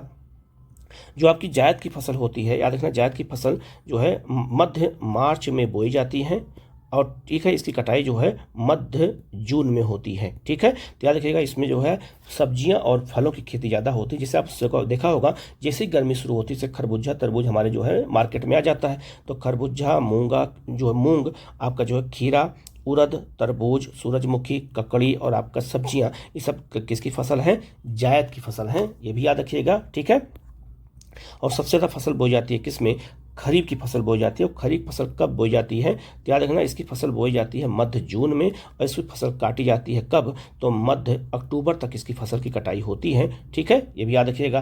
तो याद रखिएगा इसमें कौन कौन सी फसलें आती हैं, सबसे पहले आपका चावल है, और भारत की सबसे महत्वपूर्ण फसल चावल ही है। इसके बाद याद रखिएगा कपास है, बाजरा है, ज्वार है, मक्का है, अरहर है, मूंगफली, तंबाकू, रागी, गन्ना, सोयाबीन, मूंग और आपका जो है जूट, ये सब क्या है, तो याद रखना ये सब खरीफ की फसलें हैं। अब यहाँ एक चीज़ आपको बता देते हैं कि रबी, खरीफ और जायद में जो तीनों ऋतुओं में कुछ फसलें ऐसी हैं जो पूरे भारत में पूरे साल बोई जाती हैं। जैसे आपका एक है मक्का। मक्का याद रखिएगा, मक्का रबी, खरीफ और जायद तीनों की फसल माना जाता है। आप एनसीईआरटी क्लास 12 में जाकर देख सकते हैं कृषि एग्रीकल्चर वाले टॉपिक में। एक आपका है गन्ना। गन्ना भी जो है तीनों ऋतुओं में बोया जाता है। और एक आपका है चावल। चावल भी तीनों ऋतुओं में बोया जाता है, ये भी याद रखिएगा। तो याद रखिएगा इन फसलों को जो है पूरे जो है तीनों ऋतुओं में बोया जाता है। ये भी आप हो सकता है क्वेश्चन पूछा है, क्योंकि क्लास 12 के एनसीईआरटी में साफ साफ दिया हुआ है। ठीक है, आगे बढ़ते हैं हम लोग। भारत में जो है कृषि ऋतुएं मतलब कृषि क्रांति कौन कौन सी हैं ये भी देख लेते हैं, क्योंकि यहाँ से भी एक दो क्वेश्चन आपसे पूछा जाता है। तो कौन कौन सी जो है याद रखना कृषि जो है क्रांतियाँ हैं, तो यहाँ से जो है अगर क्वेश्चन आए तो गलत ना होने पाए आप लोगों का। जैसे पहला आपका है हरित क्रांति, आपको पता होगा MS स्वामीनाथन ने शुरू किया था और गेहूँ और चावल की फसलों के लिए ज़्यादा इंपॉर्टेंट था। तो इसको हम खाद्यान्न उत्पादन करते हैं। श्वेत क्रांति याद रखना दूध उत्पादन के लिए था। पीली क्रांति जो तिलहन होता है, जो तेल होता है, वो हल्का पीले कलर का होता है, इसलिए याद रखना उसके लिए पीली क्रांति शुरू किया गया था। नीली क्रांति याद रखना पानी का जो रंग होता है वो नीला दिखता है, ठीक है, इसीलिए जो है मत्स्य उत्पादन के लिए, तो मछली उत्पादन के लिए नीली क्रांति थी। गुलाबी क्रांति याद रखना झींगा और प्याज उत्पादन के लिए, तो झींगा और प्याज गुलाबी दिखते हैं, इसलिए इन्हें हम गुलाबी क्रांति कहा जाता है। तो झींगा उत्पादन और याद रखना प्याज उत्पादन दोनों के लिए जो क्या है, तो याद रखना आपका गुलाबी क्रांति, और झींगा एक मछली होती है। ठीक है, लाल क्रांति याद रखना मांस और टमाटर उत्पादन के लिए, क्योंकि दोनों का रंग लाल होता है, इसलिए लाल क्रांति। गोल क्रांति याद रखिएगा आलू उत्पादन के लिए है, याद रखिएगा। भूरी क्रांति याद रखना उर्वरक उत्पादन के लिए, ये बहुत महत्वपूर्ण है। स्वर्ण क्रांति याद रखिएगा फल और बागवानी में वृद्धि के लिए किया गया है स्वर्ण क्रांति। रजत क्रांति याद रखना अंडा उत्पादन के लिए, और पोल्ट्री फार्म होता है उसके उत्पादन से जुड़ा हुआ होता है, तो खास करके अंडा उत्पादन के लिए याद रखना रजत क्रांति जो है शुरू की गई है। इंद्रधनुषी क्रांति बहुत इंपॉर्टेंट है, कृषि के सभी क्षेत्रों के उत्पादन के लिए इंद्रधनुषी क्रांति शुरू की गई, इंद्रधनुष क्रांति। ठीक है, काली क्रांति याद रखना बायोडीजल उत्पादन के लिए है, और बादामी क्रांति मसाला उत्पादन के लिए। ये क्वेश्चन अभी आया था, तो कई बच्चों का गलत हो गया था, किसी एग्जाम में आया था, कुछ बच्चों ने मुझे क्वेश्चन भेजा था। ठीक है, तो बादामी क्रांति याद रखिएगा ये मसाला उत्पादन के लिए है। अमृत क्रांति याद रखना नदी जोड़ो योजना के लिए बहुत महत्वपूर्ण। अगर आपसे क्वेश्चन पूछा जाए कि नदी जोड़ो योजना के तहत कौन सी नदी सबसे पहली बार जोड़ी गई है, तो केन बेतवा को जोड़ा गया है, और याद रखना उसके लिए अमृत क्रांति शुरू किया गया था। जो है ग्रे क्रांति याद रखिएगा इसके उर्वरक उत्पादन के लिए है। कृष्ण क्रांति बायोडीजल उत्पादन के लिए है, और आपका इस पेट्रोलियम के लिए भी है। और आपका जो है हरित सोना क्रांति आपका बांस उत्पादन के लिए है, ये भी बहुत महत्वपूर्ण है, तो आप इसको भी याद रखिएगा। प्रमुख क्रांतियां ऐसे ही क्वेश्चन आपसे एग्जाम में पूछे जाते हैं। कृषि से जुड़े हुए प्रमुख जो है अध्ययन देख लेते हैं, ये भी क्वेश्चन हमेशा आता है बायो साइंस के माध्यम से, लेकिन एग्रीकल्चर में ही हम आपको बता देते हैं। एक आपका एपीकल्चर, आपका याद रखिएगा मधुमक्खी पालन के लिए एपीकल्चर होता है। हार्टिकल्चर आपका जो है पुष्प और फल वाले जो है पौधों का जो है अध्ययन किया जाता है। सेरीकल्चर में याद रखना रेशम उत्पादन के लिए होता है, ये क्वेश्चन बहुत बार आ चुका है, आप लोग इसको देखे भी होंगे। इसके अलावा फ्लोरिकल्चर में याद रखना सजावटी पुष्पों का अध्ययन किया जाता है, जो हमारे घरों में सजावटी जो फूल होते हैं, पेड़ होते हैं, उनके लिए फ्लोरिकल्चर का जो है अध्ययन होता है। पोमोलॉजी के अंतर्गत फलों की कृषि की जाती है, याद रखिएगा। और ओलोरिकल्चर के अंदर सब्जियों की कृषि की जाती है, जबकि पीसी कल्चर के अंदर मछली उत्पादन होता है, ये भी क्वेश्चन कई बार आ चुका है। बीटी कल्चर आपका अंगूर की खेती के लिए है। पेडोलॉजी आपका मृदा जो है निर्माण और प्रकारों का अध्ययन होता है। पोडोलॉजी के अंतर्गत मृदा से जुड़े हुए अध्ययन किए जाते हैं। और आपका वर्मी कल्चर केचुआ अध्ययन के लिए होता है। यहाँ से भी एक क्वेश्चन आता है, कभी कभी जो है 4 ऑप्शन दे देते हैं और उनको मिलाने को आता है, ऐसे भी आ सकता है। तो आप याद रखिएगा एक क्वेश्चन यहाँ से भी आता है, तो अगर इसको आप अच्छे से देख लेंगे तो आपका ये क्वेश्चन एक सही हो जाएगा। ठीक है, अब आते हैं जो है भारत में झूम खेती की बात कर लेते हैं। तो झूम खेती को याद रखना, इसे हस्तांतरण खेती भी कहते हैं। ठीक है, इसे जो है शिफ्टिंग फार्मिंग भी कहा जाता है। याद रखिएगा जब जनजातियां जो है एक जगह खेती करती हैं तो याद है जंगल को काट के खेती करती हैं, लेकिन जब वहाँ उपजाऊपन खत्म हो जाता है तो दूसरी जगह पर जंगल को काट करके खेती करती हैं। ठीक है, तो इसीलिए एक स्थान से दूसरे स्थान शिफ्ट होती हैं, इसलिए उसको हम झूमिंग खेती या जो है शिफ्ट फार्मिंग कहते हैं। तो याद रखना अलग अलग राज्यों में इसके अलग अलग नाम है, ये क्वेश्चन भी आता है, यहाँ से क्वेश्चन हमेशा पूछा जाता है। तो एक तरफ राज्य दे देगा, एक तरफ आपका जो है झूम खेती के नाम दे देगा, तो यहाँ से क्वेश्चन हमेशा आते हैं, तो बिल्कुल गलत मत करिएगा। ठीक है, छत्तीसगढ़ और अंडमान निकोबार में इसे दीपा कहा जाता है। ठीक है, मध्य प्रदेश में इसे बेबर या जो है दाहिया कहते हैं। आंध्र प्रदेश में इसे पोंडू या जो है पेंडा कहा जाता है, जबकि उड़ीसा में ये याद रखना पामाडाबी जो है आप इसी को जो है कोमान, इसी को जो है बरीगा कहते हैं। तो अलग अलग जनजातियां उसको अलग अलग इस्तेमाल करती हैं। राजस्थान में इसे बारले या जो है बाल्टरे कहते हैं, जबकि झारखंड में इसे कुरवा कहा जाता है। क्वेश्चन कई बार आ चुका है कुरवा। ठीक है, तो आप इसको अच्छे से याद रखिएगा। इसके अलावा जो आपका हिमालय का क्षेत्र है, आपका हिमालय जो आपका उत्तराखंड जो आपका जो है जम्मू कश्मीर, आपका जो है हिमाचल प्रदेश, यहाँ इसको खिल कहते हैं, ठीक है, खिल कहा जाता है। जबकि पश्चिमी घाट में इसे कुमारी कहते हैं, ये बहुत महत्वपूर्ण है, ये भी क्वेश्चन आ चुका है। जबकि उत्तर पूर्वी राज्य जैसे आपका असम, मेघालय, मिजोरम और नागालैंड में इसको झूम खेती ही कहा जाता है, ठीक है, इसका और कोई नाम नहीं है। जबकि मणिपुर में इसे पामलुक कहते हैं, ये मोस्ट इंपॉर्टेंट है, ये भी क्वेश्चन कई बार आ चुका है क्योंकि यूनिक नाम पड़ जाता है मणिपुर। वहीं बगल में आप देखिएगा सबके यहाँ झूमिंग खेती होती है अलग अलग राज्यों में, लेकिन वहीं मणिपुर में इसको पामलुक कहते हैं, तो थोड़ा यूनिक, थोड़ा हट जाता है, इसलिए जो है एग्जामिनर का ध्यान यहाँ पर ज़्यादा जाता है। तो आप इसको अच्छे से देख लेना, अगर ये क्वेश्चन अगर आए तो गलत ना होने पाए, ठीक है। अब हम लोग भारत के पड़ोसी देश और उनसे लगे प्रमुख भारतीय सीमाओं से यहाँ से भी क्वेश्चन पूछे जाते हैं। तो सबसे ज़्यादा सीमा लगती है बांग्लादेश से। कैसे ट्रिक याद करना भी मैं आपको बता दूंगा। सबसे पहले तो बात करेंगे चीन से, तो चीन से कितनी सीमा लगती है याद रखना, 3488 किलोमीटर की। इसमें लद्दाख, हिमाचल प्रदेश, उत्तराखंड, सिक्किम और आपका अरुणाचल प्रदेश की सीमा चीन से लगती है। अब याद रखिएगा चीन से सीमा जम्मू कश्मीर की नहीं लगती है, ठीक है, कन्फ्यूजन मत होइएगा। अब जम्मू कश्मीर की सीमा चीन से नहीं लगती, पहले लगती थी जब आप पैदा हुए थे, जब आप तैयारी करना शुरू किए थे, ठीक है। अब अगर हम पाकिस्तान की बात करते हैं तो पाकिस्तान की सीमा 3323 किलोमीटर की लगती है, जिसमें लद्दाख, जम्मू कश्मीर, पंजाब, राजस्थान और गुजरात की सीमा लगती है पाकिस्तान से। तो याद रखना लद्दाख की सीमा और जो है आपका पाकिस्तान से और चीन से दोनों से लगती है, तो याद रखना। और याद रखिएगा लद्दाख की सीमा आपका जो है कि अफगानिस्तान से भी लगती है, अब ये भी याद रखिएगा, ठीक है। जम्मू कश्मीर से जो है सीमा नहीं लगती है किसकी, अफगानिस्तान की। तो याद रखिएगा, अब याद रखिएगा केवल जम्मू कश्मीर की सीमा केवल पाकिस्तान से लगती है और किसी से नहीं लगती है, ये भी क्वेश्चन पूछा जा सकता है, तो आप गलती बिल्कुल मत करिएगा, ठीक है। आगे बढ़ते हैं बांग्लादेश। बांग्लादेश से भारतीय सीमा सबसे ज़्यादा लगती है, 4000 जो है 96 किलोमीटर के लगभग समथिंग की सीमा लगती है।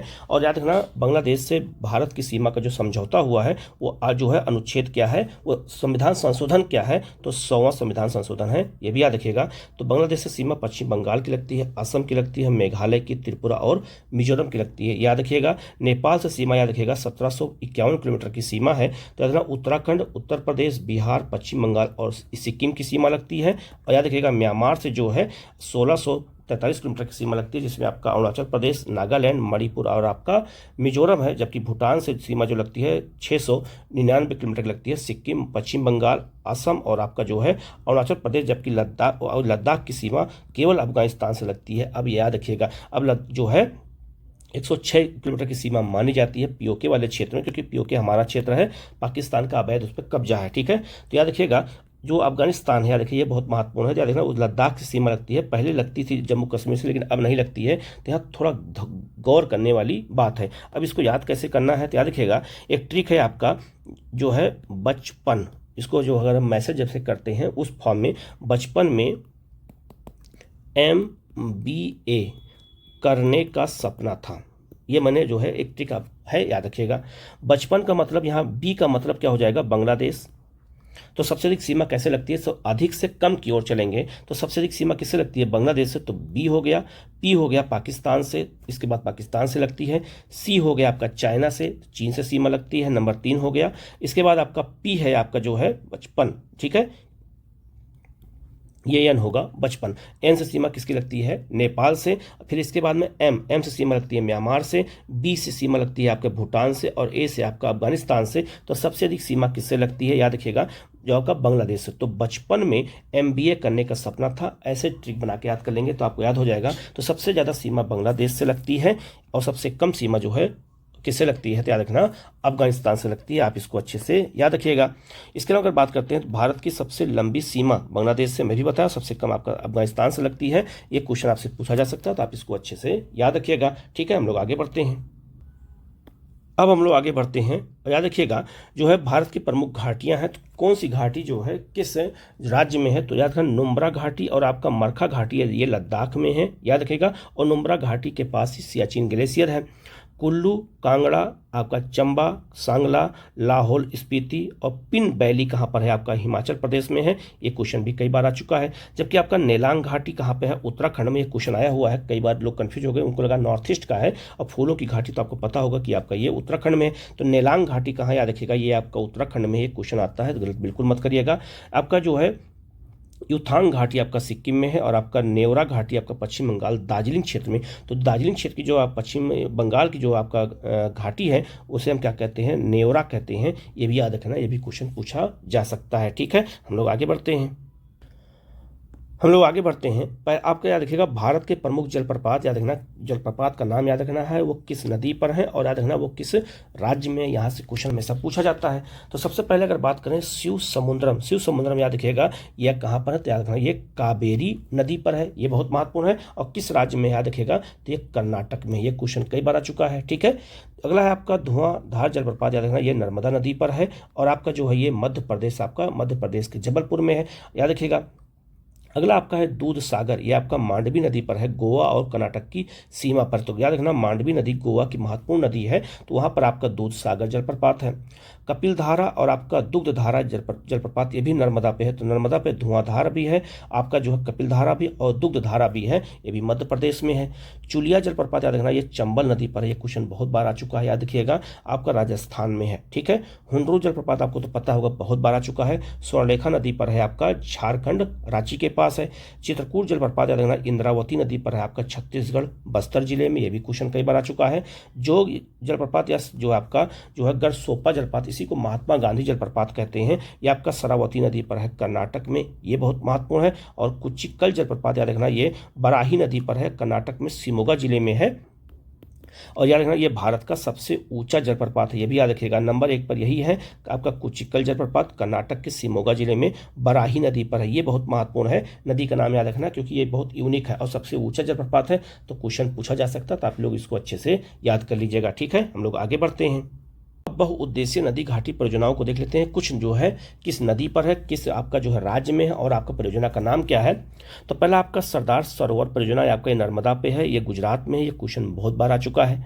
भाखड़ा नागर परियोजना आपको सबको पता ही होगा, ये सतलुज नदी पर है, आपका जो है हिमाचल प्रदेश में है। तो भाखड़ा अलग है और नागल अलग है, दो अलग अलग हैं, इसको मिला के कहते हैं। ठीक है, शिव समुद्रम याद रखना, शिव समुद्रम जलप्रपात याद रखना, ये कहाँ पर है, तो कावेरी नदी पर है या कर्नाटक में। अभी मैंने आपको बताया था शिव समुद्रम जो है जल क्या है, तो आपका एक जलप्रपात भी है। आपका नागा अर्जुन सागर परियोजना कहाँ पर है, कृष्णा नदी पर है, आंध्र प्रदेश में है। ये भी क्वेश्चन कई बार आ चुका है। हीराकुंड विश्व का सबसे लंबा जो है आपका बांध है, ये महानदी पर है, आपका उड़ीसा में है। इडुक्की परियोजना याद रखिएगा, ये बहुत महत्वपूर्ण है, पेरियार नदी पर केरल में। ये भी क्वेश्चन कई बार आ चुका है। और मयूराक्षी परियोजना याद रखना, मयूराक्षी नदी पर है, आपका पश्चिम बंगाल में। ये भी महत्वपूर्ण है। माता टीला परियोजना याद रखना, बेतवा नदी पर है, उत्तर प्रदेश में है। और याद रखना बेतवा नदी के पे याद रखना माता टीला के अलावा लक्ष्मीबाई बांध भी इसी पर स्थित है। पोचम पाद याद रखिएगा, ये आपका गोदावरी नदी पर है, तेलंगाना में है। ये भी बहुत महत्वपूर्ण है, इसको भी याद रखिएगा। इसके अलावा अगर बात करते हैं रिहंद परियोजना, आपका ये रिहंद नदी पर उत्तर प्रदेश में है, सोनभद्र के पास। और रिहंद याद रखिएगा, ये सोन की सहायक नदी है। आपका इस टिहरी परियोजना याद रखना, ये भागीरथी नदी और आपका भीलगंगा पर है, उत्तराखंड में। और चंबल परियोजना चंबल नदी पर राजस्थान और मध्य प्रदेश की संयुक्त परियोजना है। ये भी याद रखना, ये भी क्वेश्चन आपसे एग्जाम में पूछा जा सकता है। ठीक है, हम लोग आगे बढ़ते हैं। अब आगे बात करते हैं भारत की प्रमुख रिफाइनरी, यहाँ से भी क्वेश्चन पूछा जाता है। तो डिगबोई गुवाहाटी, जिसे हम जो है नुनामाती कहते हैं, जो है बोगई गांव और आपका जो है नुमालीगढ़, ये सब कहाँ पर है, याद रखना असम में है, रिफाइनरी है। ठीक है, तो ये भी क्वेश्चन पूछा जाता है। जो है मनाली कहाँ है, याद रखना ये तमिलनाडु में है। मनाली एक जगह आपका हिमाचल प्रदेश में भी है, लेकिन याद रखना मनाली एक जो है रिफाइनरी जो है कहाँ पर है, तमिलनाडु में है। ये क्वेश्चन बहुत पूछा जाता है। नागपट्टियम कहाँ है, ये भी याद रखना तमिलनाडु में है। ठीक है, ट्राम्बे आपका मुंबई, और जो है मुंबई में जो है याद रखिएगा ये आपका दो है, मुंबई ट्राम्बे नाम से दो है, ये महाराष्ट्र में है। विशाखापट्टनम और आपका तातीपाका, ये बहुत यूनिक नाम है, याद रखिएगा। तो तातीपाका विशाखापट्टनम कहाँ है, आंध्र प्रदेश में है। कोच्चि कहाँ पर आपका केरल में है। पारादीप आपका कहाँ है, उड़ीसा में। और हल्दिया कहाँ है, आपका पश्चिम बंगाल में। ये कुछ प्रमुख रिफाइनरियाँ हैं, इनको भी याद रखना, ये भी क्वेश्चन आपसे एग्जाम में पूछा जा सकता है। ठीक है, हम लोग आगे बढ़ते हैं। भारत के प्रमुख इस्पात संयंत्र और उनकी स्थापना देख लेते हैं। तो भिलाई याद रखिएगा छत्तीसगढ़ में है, इसकी स्थापना 1955 में रूस की सहायता से हुई थी, यह भी क्वेश्चन पूछा जाता है। राउरकेला याद रखना उड़ीसा में है, इसकी स्थापना 1959 में हुई थी जर्मनी की सहायता से। दुर्गापुर पश्चिम बंगाल में है, याद रखना 1959 में ब्रिटेन की सहायता से। और बोकारो झारखंड में है, 1954 में याद रखिएगा रूस की सहायता से। याद रखना ये सब इस्पात संयंत्र लगाए गए हैं, ये भी सब महत्वपूर्ण है, ये भी क्वेश्चन पूछा था। और टाटा जो आपका जमशेदपुर में जो आपका प्राइवेट है। ठीक है, इसके अलावा अगर बात करते हैं भारत की प्रमुख एल्यूमिनियम कंपनियों की अगर बात करते हैं तो याद रखना इंडाल्को कहाँ पर है, ये कनाडा की सहायता से बनाया गया था 1938 में। जे के नगर पश्चिम बंगाल में, मुरी आपका झारखंड में, और जो है अलवाई आपका केरल में। याद रखना ये आपका एल्यूमिनियम कंपनियां हैं, ये बहुत महत्वपूर्ण। और एल्यूमिनियम का कच्चा माल आपका बॉक्साइट होता है, ये याद रखना। इसके अलावा अगर बात करते हैं हिंडाल्को का कहाँ कहाँ पर है, तो हिंडाल्को अमेरिका के सहयोग से लगाया गया था 1950 जो है 8 में। आपका रेणुकूट आपका उत्तर प्रदेश में है हिंडाल्को, ये क्वेश्चन कई बार आ चुका है। जो है बाल्को कहाँ पर याद रखिएगा, ये सोवियत संघ की सहायता से बनाया गया है, ये 2 जगह पे है। एक आपका कोरबा, एक आपका कोयना महाराष्ट्र में, और कोरबा आपका छत्तीसगढ़ में है, याद रखिएगा। और माल्को याद रखना 1965 में लगाया गया था इटली की सहायता से। चेन्नई मेट्टूर आपका सलेम तमिलनाडु में है, याद रखना। तो माल्को आपका तमिलनाडु में है। इसके अलावा वेदांता जो है कहाँ पर है, तो याद रखना है आपका जर्मनी की सहायता से। आपका ये झारसुगुंडा उड़ीसा में है, और आपका नालको फ्रांस की सहायता से। दामन जोड़ी आपका उड़ीसा, और अंगुल आपका उड़ीसा में है। ये भी सब क्वेश्चन आपसे एग्जाम में पूछा जाएगा, तो आप इसको भी अच्छे से याद रखिएगा। ठीक है, हम लोग आगे बढ़ते हैं। भारत में प्राकृतिक गैस के प्रमुख क्षेत्र याद रखिएगा, जगतिया घोघा आपका गुजरात में है। मंग मंडप आपका जो है जो है अवाड़ी, और आपका जो है बिरुगबकम आपका तमिलनाडु में है। बड़ा नूरा आपका त्रिपुरा में है। नहर कटिया बहुत क्वेश्चन पूछा जाता है, मोरान क्षेत्र आपका असम में है। बाड़मेर आपका जो है सलावा कहाँ पर आपका जो है राजस्थान में है। नॉन चिक आपका जो है, और आपका जो है मियाओ कहाँ पर आपका पुंग में आपका अरुणाचल प्रदेश में है। और कृष्णा गोदावरी बेसिन आपको पता होगा अरुणाचल प्रदेश, ये आपका आंध्र प्रदेश में है।